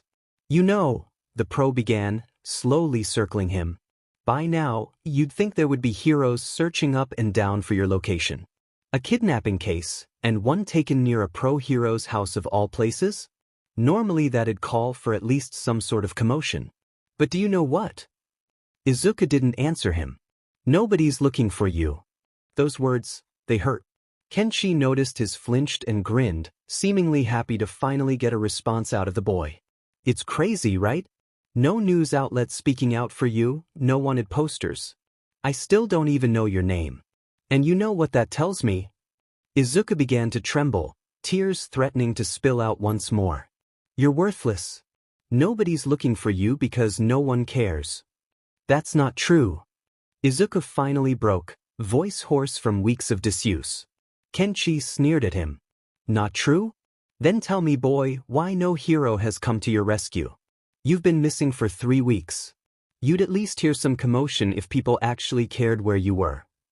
He opened his mouth to scream, to shout at him that it was not true, but he was cut off when a knife appeared out of nowhere, slamming down on his index and middle fingers on his left hand. He couldn't help it. Izuku screamed. The sounds erupted from his throat as blood gushed from his open wounds, Kenshi smiling like a madman at him, enjoying every bit of suffering Izuku was feeling. They don't care. Kenshi cheered, twirling the knife in his hand before slamming it into his hand. If they did, they'd come save you, right? Poor lost child. Izuku felt lightheaded as the man's words muddled together, his vision blurring as tears ran down his cheeks like a broken dam. It hurt.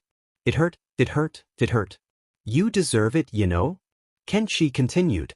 If you hadn't interrupted me, you wouldn't be here right now. Everything that had led up to this point, it's all fault. Izuku knew he was lying, that it couldn't have possibly been his fault, but his mind began to wonder. Was it? Just imagine. You at home with your loving, Kenshi said, loving in the most sarcastic way possible, family. You'd be safe, unharmed. But no, you just had to play the hero. And look where it led you. Was it his fault? He just wanted to save Dabi. Your family probably doesn't even love you. Kenshi snarled. A child like you, who would possibly ever love you? Izuku snapped his head up and for a split second, he saw his mom. He saw Inko's usually warm green eyes staring at him coldly, a gaze full of contempt and disdain. He knew it was dumb, that it was just a trick of his mind, but it stung. Kenshi continued to slice at his arms, deliberately making it as slow and as painful as possible as he continued his jeering. Just imagine, they'd be so much happier without you. A life without a worthless, useless leech. And Izuku began to hear Inko's voice. The man's low voice belled into a cold, indifferent high tone, causing his heart to drop. And no, he whimpered, wanting to refuse it, wanting to believe that he was loved. Kenshi merely sneered at him. No? With such a useless quirk like yours, what point would there be to keep you? It's only because they BRD you that they're still caring for you. With a puny quirk like yours, it would have been no different if you were quirkless. Izuku could hear Katsuki's words playing in his mind. Are you making fun of me? Just making shit up so that you can seem to have a quirk? Oh, I get it. You're just saying all this because you're actually just a quirkless piece of shit. While you could have avoided this by staying out of someone else's business, Kenshi put the final nail in the coffin, a cruel smile playing on his lips as he said lowly, whispering in Izuku's ear, everything would be so much better if you hadn't been born at all. After all, this is all fault. And Izuku fainted. Izuku, he heard his mother's sweet voice, coaxing him to wake up. He does. Slowly opening his eyes, Izuku is met with a serene scene. He is sat at home, on the couch in the living room, the television playing an old-time movie, the name of which eludes Izuku, and Inko sat next to him, smiling at him lovingly. She pushed a stray hair from his face, chuckling indulgently as she lightly chastised him. Wake up, sleepyhead. You said you wanted to watch my favorite childhood movie, didn't you? He looks up at her, blinking owlishly, before looking down at himself. He seemed smaller, somehow. His mind was fuzzy. What had he been doing up until this point? He couldn't remember. Something about this didn't feel quite right. Mom, he said carefully. You're actually here, right? She raised an eyebrow. Of course I am, sweetheart. Why wouldn't I be? Izuku simply nodded, though something in the back of his mind screamed at him. But what is it saying? Whatever. It probably wasn't important. Are you all right, sweetie? Did you have a bad dream? She asked sweetly, wrapping him in her arms. She was warm. Izuku liked her warmth. It felt nice. He shook his head, eyes drooping. He felt sleepy again. Inko smiled gently, running her fingers through his hair. Just relax, honey. Go back to sleep. I'll be here when you wake up. Izuku hummed quietly, slowly closing his eyes. It felt nice. He liked this feeling. It felt safe. But something was wrong. His stomach churned uncomfortably and his head felt hot, but he didn't want to acknowledge those feelings. He liked where he was now. He didn't want to wake up, but wake up from what? Then there's no need to wake up, Inko whispered, as if reading his mind. Just relax and stay here. In here, we can be together forever. Together? Forever? Izuku liked that thought. They soon heard a knock at the front door. Izuku lazily opened his eyes and Inko smiled, calling out a welcoming, "Come in." The door opened and closed as shuffling could be heard as footsteps neared the duo. Izuku looked up to see Dabi standing next to the couch, a slight smile on his face as he nodded a greeting to them. Dabi! Izuku cheered, previous sleepiness forgotten as he hopped off the couch, rushing over to his friend. He felt like he had a nickname for the older boy, but couldn't quite remember it. Well, it probably wasn't important. "Hey Aizu," he said, accepting the younger boy's tackle hug, patting his back. "Why are you here?" Izuku asked breathlessly. He didn't remember telling his friend where he lived, but he may have just forgotten about it. Dabi raised an eyebrow, amused. "Can't I just visit a friend?" Izuku hummed, rubbing his cheeks against his friend's chest, eyes half-lidded at the heat emitting from the older boy's body. Inko laughed at her son's antics, scooting over so that they could all sit down. The two sat down and the trio chatted, Izuku doing most of the talking as Inko and Dabi threw in their own 2 cents every so often. It was nice. This was nice. Izuku liked being here. He didn't want to leave. Daikup. Izuku heard a foreign voice speak out to him. He paused in the middle of his thought, leaving Inko and Dabi to stare at him worriedly. "Izuku!" Inko called out gently. "Are you all right, honey?" Izuku blinked slowly, returning back to reality. Yeah. Just thought I heard something." "That wake up?" He heard it again. He frowned. "Wake up? From what? Wasn't he already awake?" "Wake up." Izuku was so confused. What did it mean? He was awake. "Aizu," Dabi said, snapping the green-haired boy from his thoughts. "Ignore it. Don't wake up." Izuku scrunched up his face. "What do you mean? Don't you want to stay with us forever, Izuku?" Inko asked. He nodded fervently. "Then stay with us." Dabi laughed, rubbing his head. "Don't listen to the voice. Just sleep. When you sleep, you can be with us." Sleep? He was asleep? This was a dream? "There's no need for you to wake up," Inko added softly. "When you wake up, only bad things will await you. So, just sleep. Stay here with us."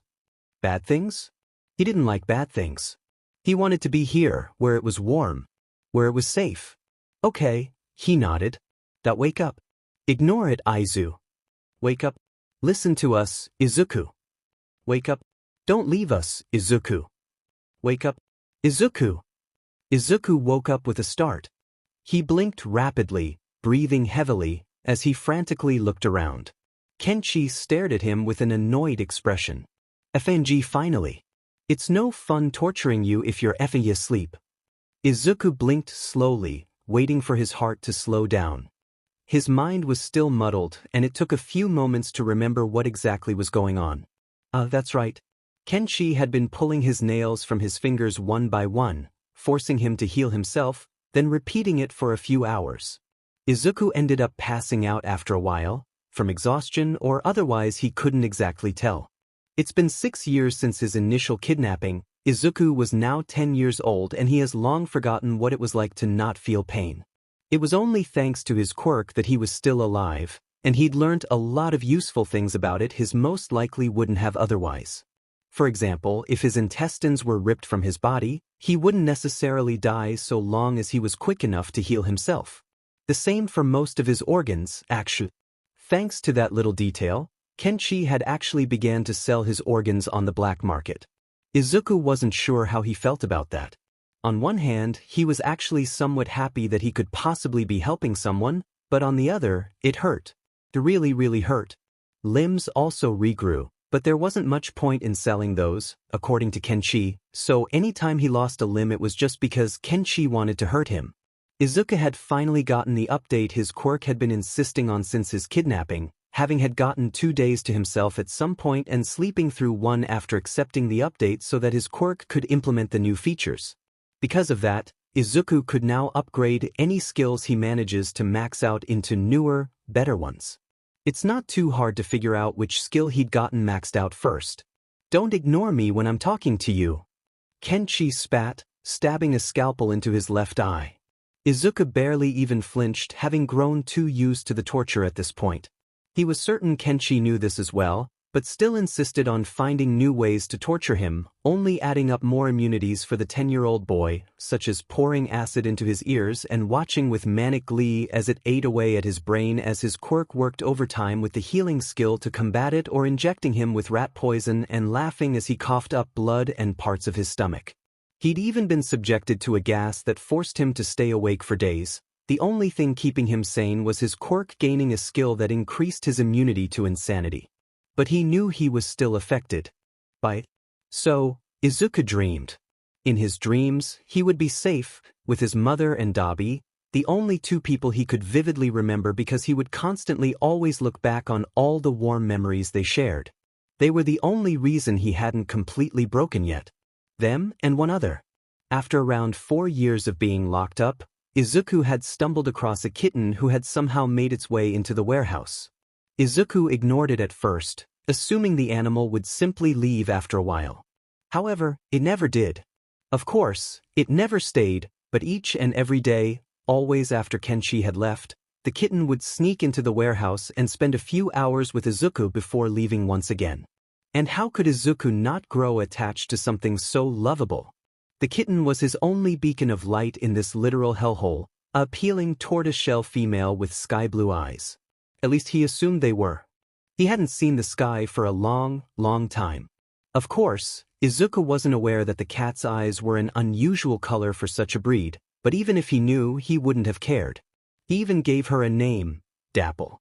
Dapple would rub against his legs, purring lovingly as she seemingly tried to comfort him after his torture sessions, something Izuku was eternally grateful for. He would talk to her sometimes, whenever his throat was well enough for it, anyways, about whatever was on his mind, which was both everything and nothing, Dapple usually sitting in his lap whenever he did this. She would patiently listen, butting her head against his leg whenever he got emotional in comfort. Izuku loved her. He was sure she loved him too. And she was smart. She never got caught by Kenshi, the pro not even knowing she existed. At least, that's what he thought. You know, Kenshi drawled, slowly pulling the scalpel out, flicking the liquids on it off. You've gotten quite used to all of this, haven't you? You don't scream or cry anymore. You're like a doll now. Boring and emotionless. Izuku stayed silent. So, I've been thinking, what else can I do to break you? To finally push you past the point of no return? Kenshi continued, clearly not expecting an answer. Slowly, he smiled, eyes crazed as he spoke, and I think I've got it. You don't care what happens to you anymore. No, you've gotten too used to that. But what if play with a friend of yours? Izuku flinched, looking up at the man with his good eye, his heart sinking. He couldn't possibly mean? Kenshi snapped his fingers and a metal rod shot out before sharply returning. In its hold was Dapple. She was no longer as small as she used to be, now a fully grown cat, and she looked terrifying. Her fur was all puffed out, her claws unsheathed, her ears pulled back, mouth opened and teeth bared as she hissed, slashing wildly at Kenshi. I noticed this little beach wandering around the area outside a few weeks ago, Kenshi stated, keeping the flailing cat at arm's length. Of course, at first I thought she was just a regular stray, but I got curious after seeing her a few days in a row, always hovering around outside this warehouse. Izuku felt his stomach flip. So, I got curious and stayed behind yesterday, hidden of course, and saw her enter here through a hole even I didn't know was here, and watched as she went up to you and you two seemed to have a swell old time. Izuku began to tremble, voice cracking as he spoke for the first time in days. No. No. The man repeated, raising an eyebrow as he watched in elated enjoyment at Izuku's squirming. You're not close with it? Then, you wouldn't mind if I dash. No. Izuku immediately cut him off, fighting back tears as he watched his tormentor's crazed grin grow even wider. I see. He laughed. Finally, some effing emotion. Izuku couldn't even react when more metal rods protruded from the ground, wrapping around Dapple's limbs to keep her from moving as Kenshi grabbed some pliers and swiftly removed one of her claws with a swift pull. No! Izuku screamed, openly crying at the poor cat's mangled cries. But she didn't back down. She continued to struggle against the metal, trying to claw at him. Kenshi didn't seem to care, as he continued to pull each and every one of her claws out, each pained cry sending a stab right through Izuku's heart. All too slowly did it finally end, blood dripping from each paw as the claws were scattered on the floor, Izuku bawling as Kenshi grinned happily at him. And for the final touch, Kenshi reached out to grab Dapple's neck, but she moved in and bite him, the fire in her eyes burning as bright as ever. No dash, Izuku cried out, that word seeming to be the only thing he could say as he struggled uselessly against his restraints. You effing beach! Kenshi snapped. He grabbed her neck, and before Izuku could speak out, he heard a snap, and Dapple fell limp. The pro huffed, waving his hand. FNG piece of sheet. Izuku stared blankly as the rods retreated and Dapple fell to the ground lifelessly, blue eyes staring at nothing. Time seemed to still as Izuku perceived what happened. When it finally clicked, he did the only thing he could do. He snapped. Kurogyari was having a rough day. First off, he had only gotten a few hours of sleep before Tamura woke him, quite rudely he might add, saying that he had a good feeling for today and that Kurogyari needed to patrol the nearby buildings. Why he couldn't have gotten a grunt to do it Kurogyari would never know, but he knew better than to argue. Nothing good ever comes out of telling the spoiled child any variation of the word no. So, he bit the metaphorical bullet and took his time getting ready for the day, much to the chagrin of his charge.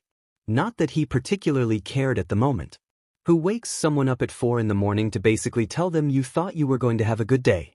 Getting finished after an hour, something he'd usually never do unless it was for an important event, but he was feeling slightly petty. Kurogyari finally left his room and made breakfast. No matter how bad of a mood he was in, he wasn't about to disregard his own health. Maintaining a healthy diet with 3 meals a day is essential to living a healthy lifestyle, after all. After finishing everything he had to do, he'd even made Tamura something to eat. He finally left to do as he was told. He checked his watch when he'd left. It had been 6 o'clock. Now, it would have been a relatively all-right day if that had been the end of his misgivings.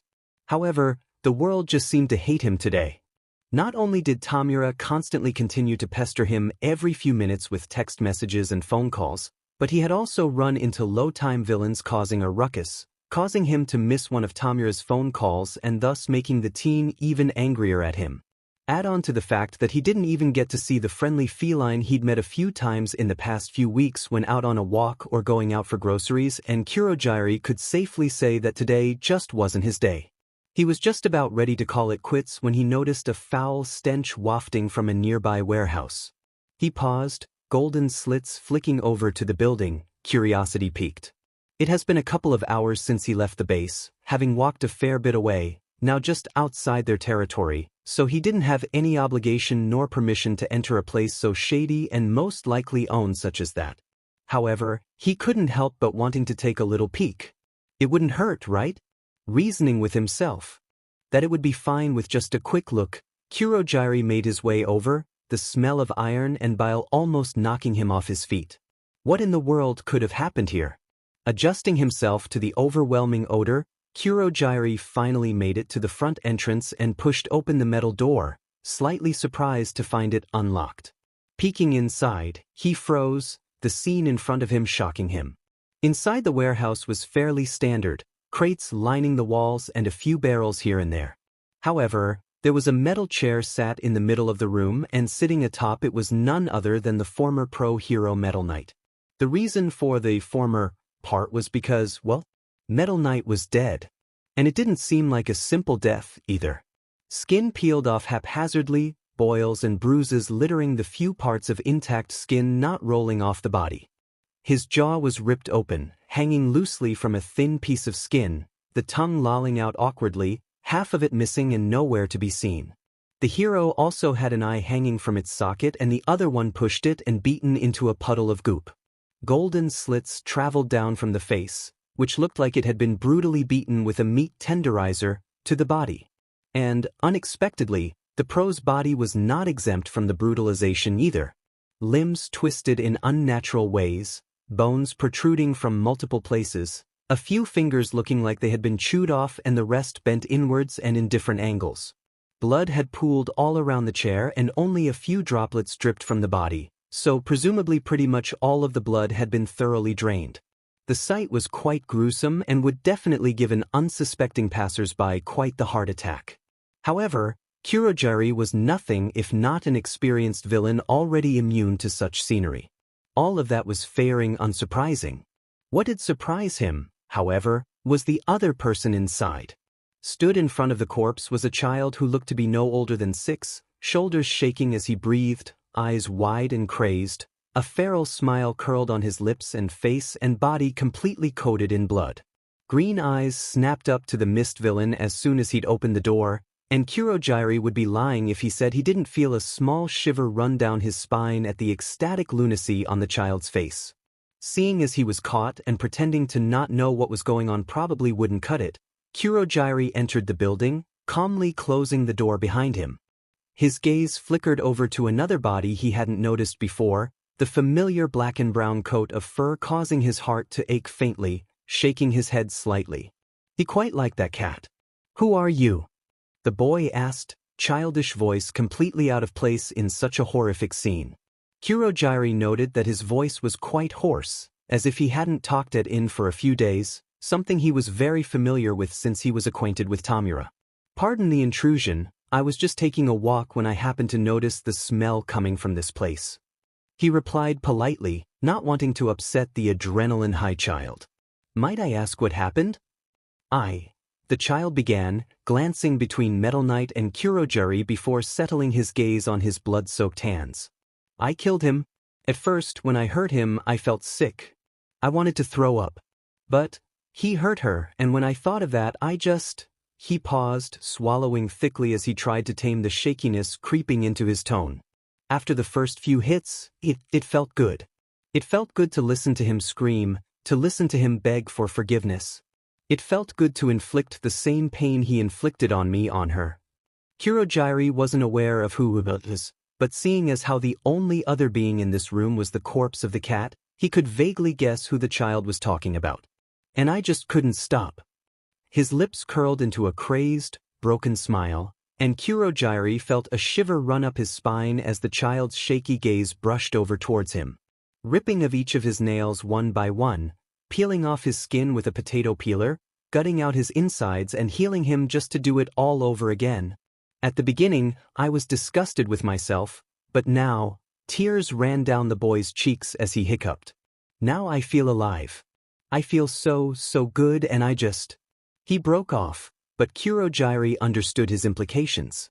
For such a young child to have been broken down so badly to torture someone in such an inhumane way. Well, Kurogyari has always had a soft spot for children. "I see. Would you like me to see you home then?" The child flinched. "I can't go back. Not after what I've done." Kurogyari gave an understanding hum. "I see. Then would you like to come with me?" He almost laughed at the boy's dumbfounded expression as he looked up at the villain, mouth opened like a gaping fish as he sputtered out a "what?" "I'll be honest with you, I am a villain. The place you'd be accompanying me to would be a secret hideout, and I'm sure you're aware that its location needs to be kept top secret. However, I can assure you that, if you were to come with me, you will be offered a safe place to stay and any necessities you may need," he said slowly, not wanting to overwhelm the poor boy too much. The child opened and closed his mouth a few times, and Kurogyari could practically see the gears in his head turn as he mulled over the offer. After a few moments, he spoke up, "But why? Why what? Why would you do that for me? I mean, you don't even know me." Kurogyari hummed. "That's true, but I've never been one to turn my back on a child, even if I'm a villain." That seemed to shock the boy silent, wide green eyes staring owlishly up at him, unbearably innocent compared to before.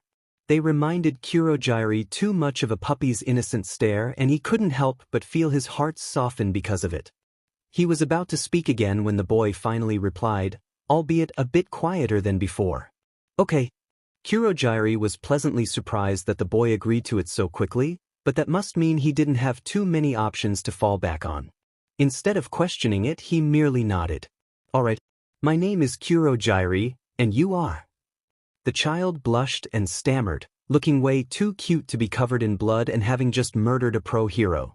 "Oh, I'm sorry. I'm Midoriya Izuku." "The Izuku-kun? Shall we go?" he asked. When he saw the child's eyes brighten and his smile full of childish glee, Kurogyari couldn't help but feel like Tamura might have been onto something. Maybe today wasn't as bad as he thought. "Welcome. Congratulations. Story mode, Arc 1 completed. Updating system. System update complete. Story recap loading. Recap loaded. Showing all available data.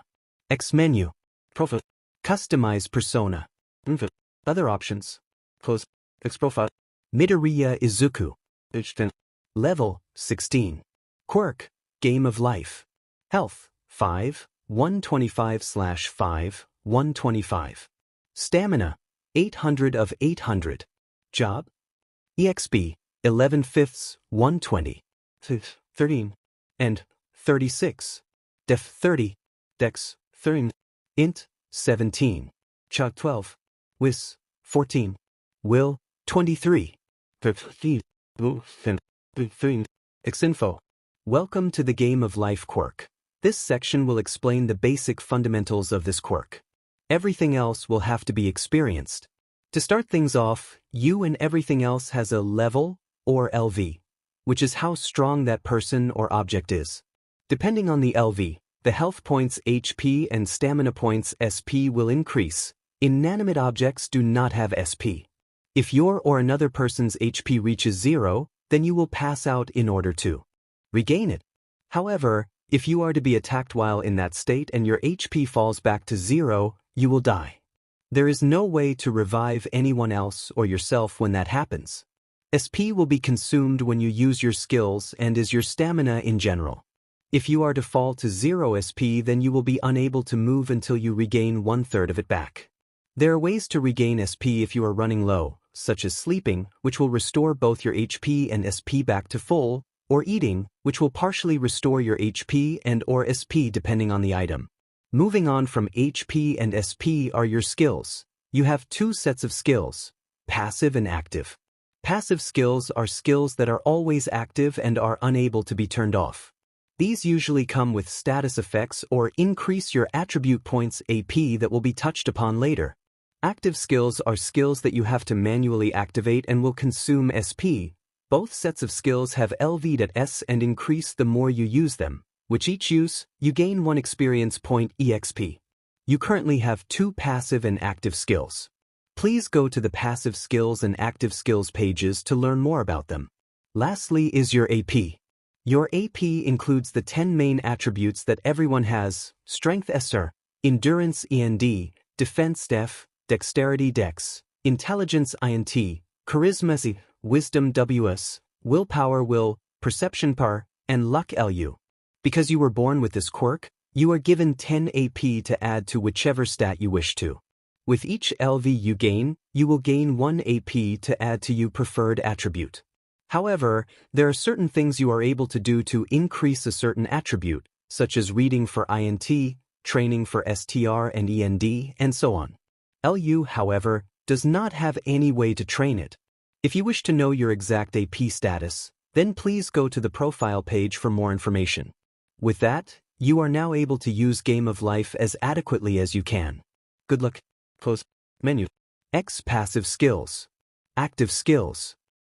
Relationships. Close X passive skills. Mastermind LV. 13 EXP. 2 out of 140. Upgraded from critical thinking. User's brain is comparable to a supercomputer, strengthening and quickening thinking capabilities. The higher the skill level, the more unlikely user will be affected by confuse once concentration is broken. Homemade treats LV 1 EXP 1/5. Upon use of this skill, the user is able to make foods in accordance to their level.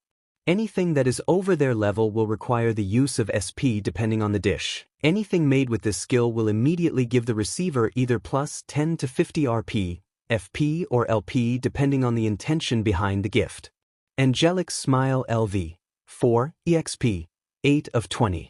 Will cause status charm for up to 5 minutes when user smiles at a target and they are more susceptible to manipulation. Heavy Heart LV 6 EXP 2 of 70. Upgraded from fake tears. User cries crocodile tears, inflicting worry, and targets are completely susceptible to manipulation and guilt. The higher the skill level, the longer the effects. Lie Overseer LV 2 EXP 1/30. Upgraded from lie detector. User is able to detect lies someone says through eyesight alone.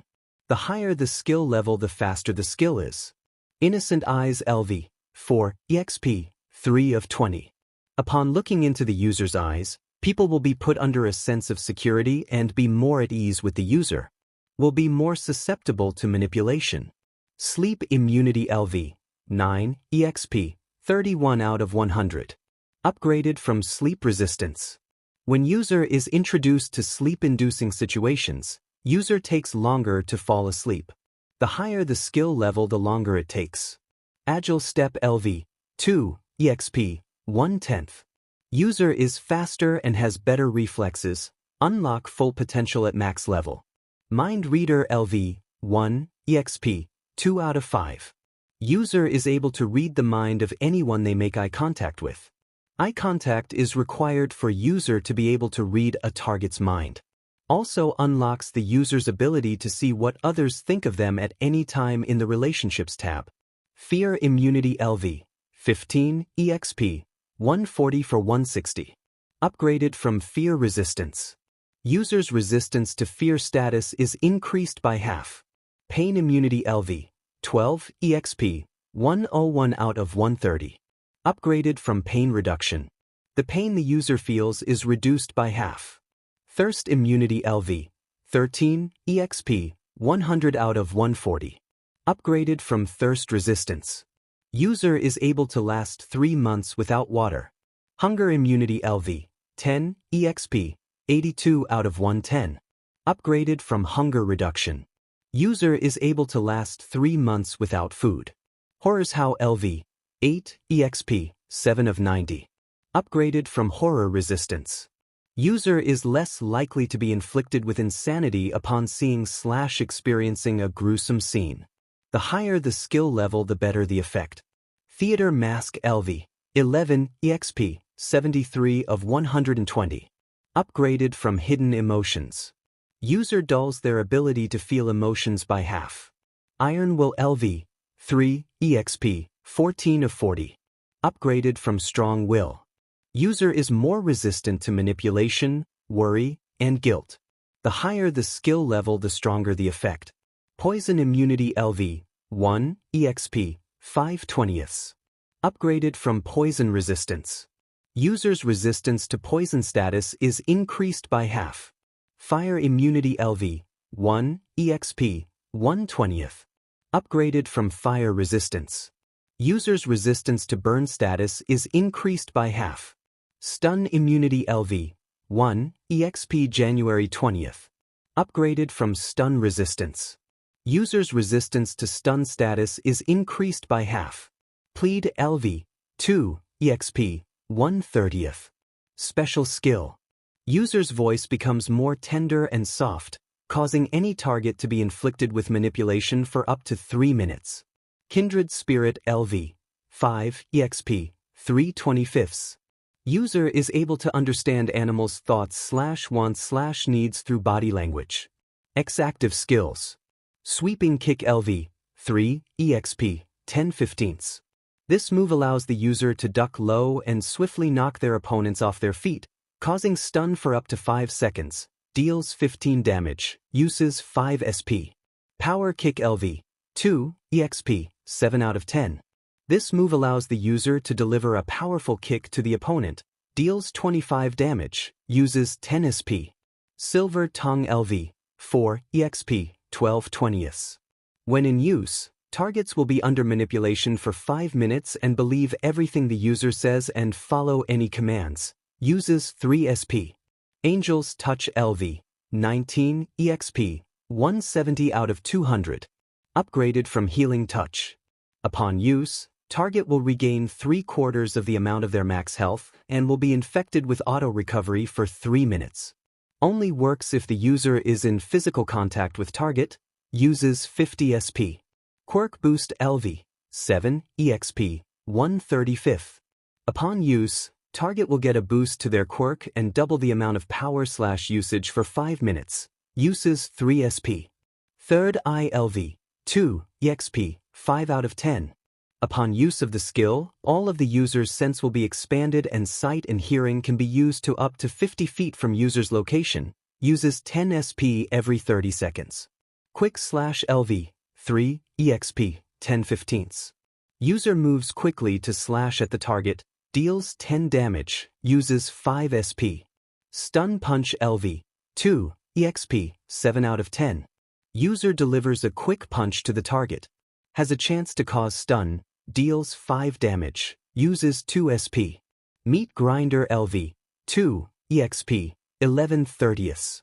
Special skill. User overwhelms target with quick, heavy punches hard enough to tenderize meat, causes 50 damage, uses 30 SP. So, Hero LV, 1, EXP, 2 out of 20. Villain LV, 2, EXP, 13 of 30. Ambiguous LV, 2, EXP, 7/30. X Relationships. Xinfo. The Relationships tab will allow you to view those you have deep connections with, allowing them to see you most basic stats and relationship with you. There are 7 basic relationship status options. Family will appear when you are either blood related to that person or are close enough with them that you view them as family and is usually a rank up from friend and lover. This status means you have a deep connection with that person and cherish and trust them deeply. Friend will appear when you have become well acquainted with someone but do not consider them family and is a rank up from acquaintance. This status is more free and you do not necessarily need to have a particularly deep connection with them to have this appear. Acquaintance will appear when you have just become acquainted with someone and generally appears after a first meeting. This status is the most common of all and is grounds for how the relationship will evolve. Love interest will appear when you develop romantic feelings for this person. This status means that you care deeply for that person and cherish them greatly. Lover will appear when you have confirmed your feelings with your former love interest and both of you have confirmed you have the same feelings for one another and have started dating. This status is on the same level as family.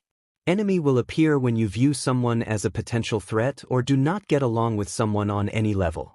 This status is a sign of distrust and distaste for the person filed under it. There are many other forms of relationships, but those mentioned above are likely to be the most common. The relationships that are filed in your quirk is how you perceive others and not necessarily how they think of you. It is possible to see how others think of you if you have the passive skill Mind Reader. This tab contains old information. View it anyway? This tab contains old information. View it anyway? X Relationships. Exmideria Inco. A single mother whose husband had left her for unknown reasons. Extremely kind and loving, she cares deeply for friends and family. Will not hesitate to put others' needs before her own. Cares the most for her son Midoriya Izuku. Relationship status. Family. Says. Age. 26. Level. 24. Quirk. Attraction of small objects. Health. 12500/12525. Stamina. 423 of 500. Job. Civilian. And. 15. Def. 18. Dex. 21. Int. 20. 20. Wis. 30. Will. 27. Lu. 11. Ex Todoroki Tuya/Dabi. Todoroki Tuya, better known as Dabi, is the eldest child of pro-hero Endeavor, Todoroki Enji. Has 2 younger brothers and sister as well as a mother who was put into a hospital for unknown reasons. His true past is a mystery, but his hatred for Endeavor is well known. Cares deeply for his siblings and mother as well as his friends. Relationship status. Best friend.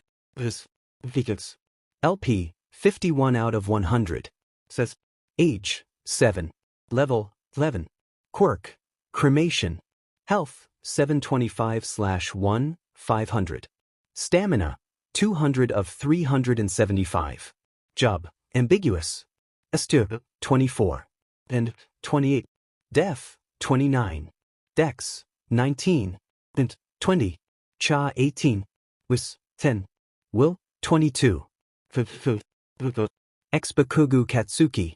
A prideful boy with a powerful quirk. Shown to have a superiority complex, but his true feelings might be hidden under an angry exterior. Relationship status. Friend.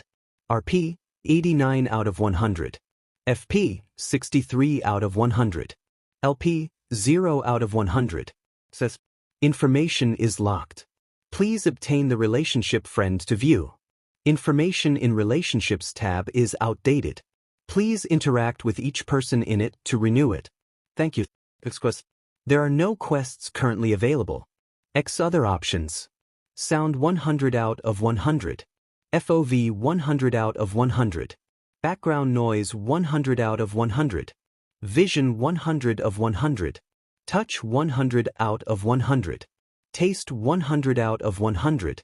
Smell 100 out of 100. Close. Information update complete. Loading new chapter. New chapter loaded. See you next week. 12 years. It's been 12 years since the kidnapping of Midoriya Izuku. It's been 10 years since the disappearance of Todoroki Tuya. The night after the child's disappearance, Tuya had noticeably been more curt and withdrawn from Shudo. The dual-quirked boy could tell the difference between his eldest brother's previous attitude for him and then. Even if the redhead said he didn't blame Shudo for his friend's disappearance, everyone with eyes could see otherwise. And Shudo never forgot that night. Even now, at the age of 16, he can still vividly remember those bright green eyes, ones filled with a determination to save him, to save a person he didn't even know. It left him with a bitter taste in his mouth at the sheer helplessness he felt that night. That feeling fueled his longing to get stronger. And, apparently, it was the same for Tuya. Both of them had begun training even harder than before, Shudo gritting his teeth through endeavors, training, without complaint while Tuya went out to God knows where for training. But, by the looks of it, it might have been even more dangerous than the training Shudo was receiving, if the multiple cuts, bruises, and even stab wounds were to go off of. After Midoriya Izuku's disappearance, the two brothers' relationship grew cold and distant. Fuyumi had tried to get the two to even so much as talk to one another after the incident, and even Natsuo, who had come home later the next day, was not exempt from the awkward tension the two gave off every time they were so much as in the same room as one another. It stayed like that for the next 2 years, and it wasn't like Shudo didn't want to apologize to his brother for being the sole reason his one and only friend was taken away. But he didn't know how to say that. What could he possibly say to make the other feel any better? I'm sorry I was the reason your friend got kidnapped. Let's go back to being normal brothers? Shudo wasn't stupid, nor was he as clueless about social cues as most people assumed. The 2 years the two didn't talk to one another was a stress-filled time. Shudo almost thought it was going to be that way the entire time until Midoriya was rescued, but Tuya pulled the carpet from underneath all of them by disappearing one day and never returning. Shudo understood his brother's feelings. Despite 2 years having gone by, there was no new news on the case. No, it stopped long before that. Not even a week after Midoriya's kidnapping, the news stopped reporting on it and the police waved it off as a simple, unfortunate kidnapping. Shudo didn't understand. How could they brush it aside like that so easily? It wasn't until years later that Shudo learned that the person who orchestrated the kidnapping, a former pro hero named Metal Knight, whose corpse was found in an abandoned warehouse, paid them off to stop promoting the case of Midoriya's kidnapping. And it made Shudo infuriated. How could police heroes do such a thing? He didn't know. And he doubted he'd ever know. Blue and gray eyes stared out the window, watching silently as raindrops hit the glass almost rhythmically. Trained ears caught the sound of soft footsteps making their way to his bedroom door, and his body tensed in anticipation before the voice belonging to them rang out. Shudo? I'm coming in. Upon hearing Fuyumi's voice, Shudo relaxed, the door quietly opening after hearing his grunt. She walked up to him, glancing at his face before looking out the window. How are you feeling? Shudo spared her a glance, but she didn't look back at him. His eyes returned to the window, voice monotonous as he answered curtly, fine. His sister gave him a small, strained smile. Is that so? The two stood in awkward silence before Fuyumi continued, Are you excited for Yui? The dual quirk user frowned minutely, his fingers twitching as he calmly answered. I suppose. You don't have to lie to me, Shudo. Fuyumi said quietly. I'm not going to judge you. Shudo let out a grunt, but didn't say anything more. They both knew his true reason for even wanting to go to Yui in the first place. It wasn't because Endeavor was forcing him, no. It was because it was just the easiest stepping stone in searching for Midoriya. Contrary to popular belief, Shudo actually cared about the case more than people thought. Because of his stone face, it was the most common arguing point between him and Tuya when his brother was still here. "I'll find him." It might have seemed to be a random thing to say, but he knew Fuyumi knew what he was talking about. He clenched his fist, his jaw tightening as he whispered, "I have to." She glanced at him but didn't say anything. She didn't have to. He knew what she was thinking about. But this was something he had to do. And he would. After all, how could he let the person who saved his life go so easily? Midoriya Izuku is savior. His hero. Midoriya Izuku sneezed, rubbing his nose in confusion as he looked around. Was someone talking about him? He didn't have time to dwell on it before a notification from his quirk popped up. New quest. Objective: a mugging rendezvous. Stop a nearby mugging. Rewards: plus 100 EXP, plus 10 RP with, plus 10 FP with, plus 30 RP with. Will you accept? What the actual F dash? Izuku stared at the words in front of him blankly, taking a long sip of his milkshake. He was so tempted to just ignore it. It was just a mugging. Sure, you'll lose your money and maybe even get stabbed, but it could be worse. However, despite his brain practically screaming at him to just ignore it, he accepted the quest anyway. I mean, why not, right? Izuku had gotten quite addicted to gaining relationship points of any kind, if he were to be honest. It was just so interesting to know that he had some amount of control over whether or not someone liked him, some control over the feelings they thought were all theirs, and that excited him. Tamura had complained that his quirk was a cheat and made his life like a video game. He would have to disagree. It didn't make his life a video game. It made everyone else's life part of his video game. Following the directions on the map layout, he walked upon a typical mugging scene. A kid, who looked to be around his age, a boy by the looks of it, was backed up against a wall in a dark alley with two grown adults pressuring him to give them his money. "Come on, you kid, you gotta have something." One of the guys, shining bald head and teeth so yellow you'd think they were colored in with a marker or something, said, I really don't. The boy stuttered, trembling so hard Izuku was surprised he even managed to get out a somewhat coherent sentence. Before either of the two men could speak, Izuku cut them off, rubbing the back of his neck as he chewed on his straw. "Yeah, hey, guys, not to be a stick in the mud, but I'd appreciate it if you F'd the back up." All three of them turned their attention to him, the two men glaring at him while the kid looked slightly scared but more so relieved. "Huh? And who do you think you are?"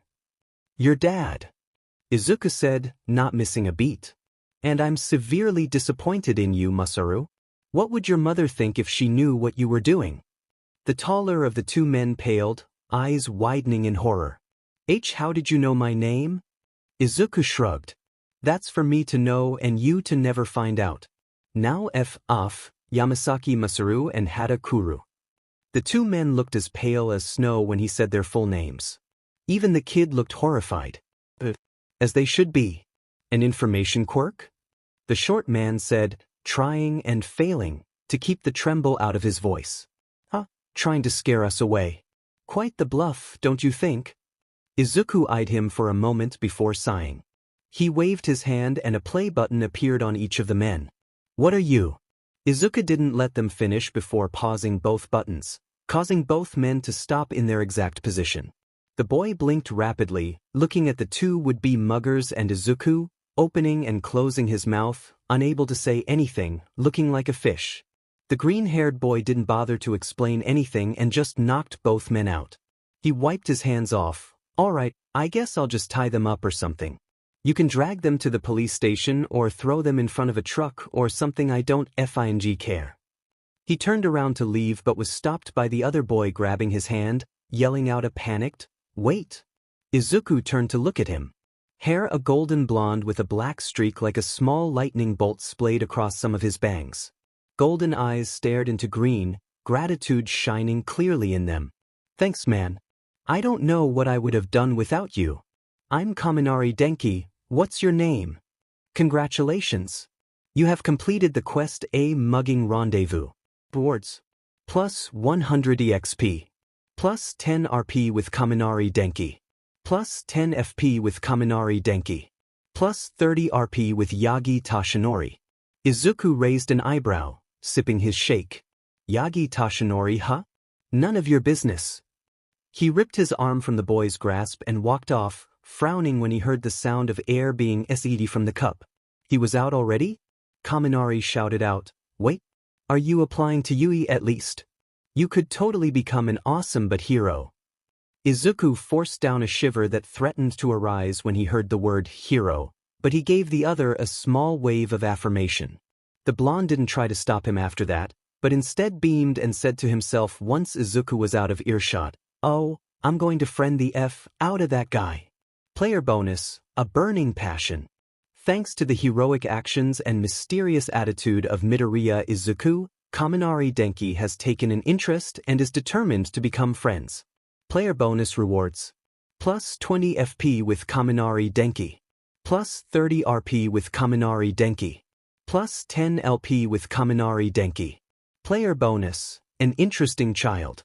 After seeing Midoriya Izuku's heroic deeds but cold demeanor, Yagi Tashinori has become slightly interested in seeing how his future will pan out. Player bonus rewards. Plus 5 RP with Yagi Tashinori. Plus Yagi Tashinori's watchful eye. Izuku did shiver once he noticed the debuff watchful eye appear over his health bar and, upon checking it, was annoyed to find it had an infinity symbol attached to it. He had a stalker now. Just what he needed. He wasn't surprised to see the player bonus pop-ups, since, over the years, he's seen his fair share of those. They were just as they appeared to be, bonuses that appear just for a few extra benefits, usually after having completed a quest, and whatever benefited from that quest felt gracious enough to give him extra rewards. Izuku felt it was a fair give and take, even if he more than often benefited the most from it, and the fact that the other party didn't know anything about his quirk to begin with. The green-haired boy hummed quietly to himself, making sure to lose his new stalker before returning to the bar. Kurojairi, I want another milkshake.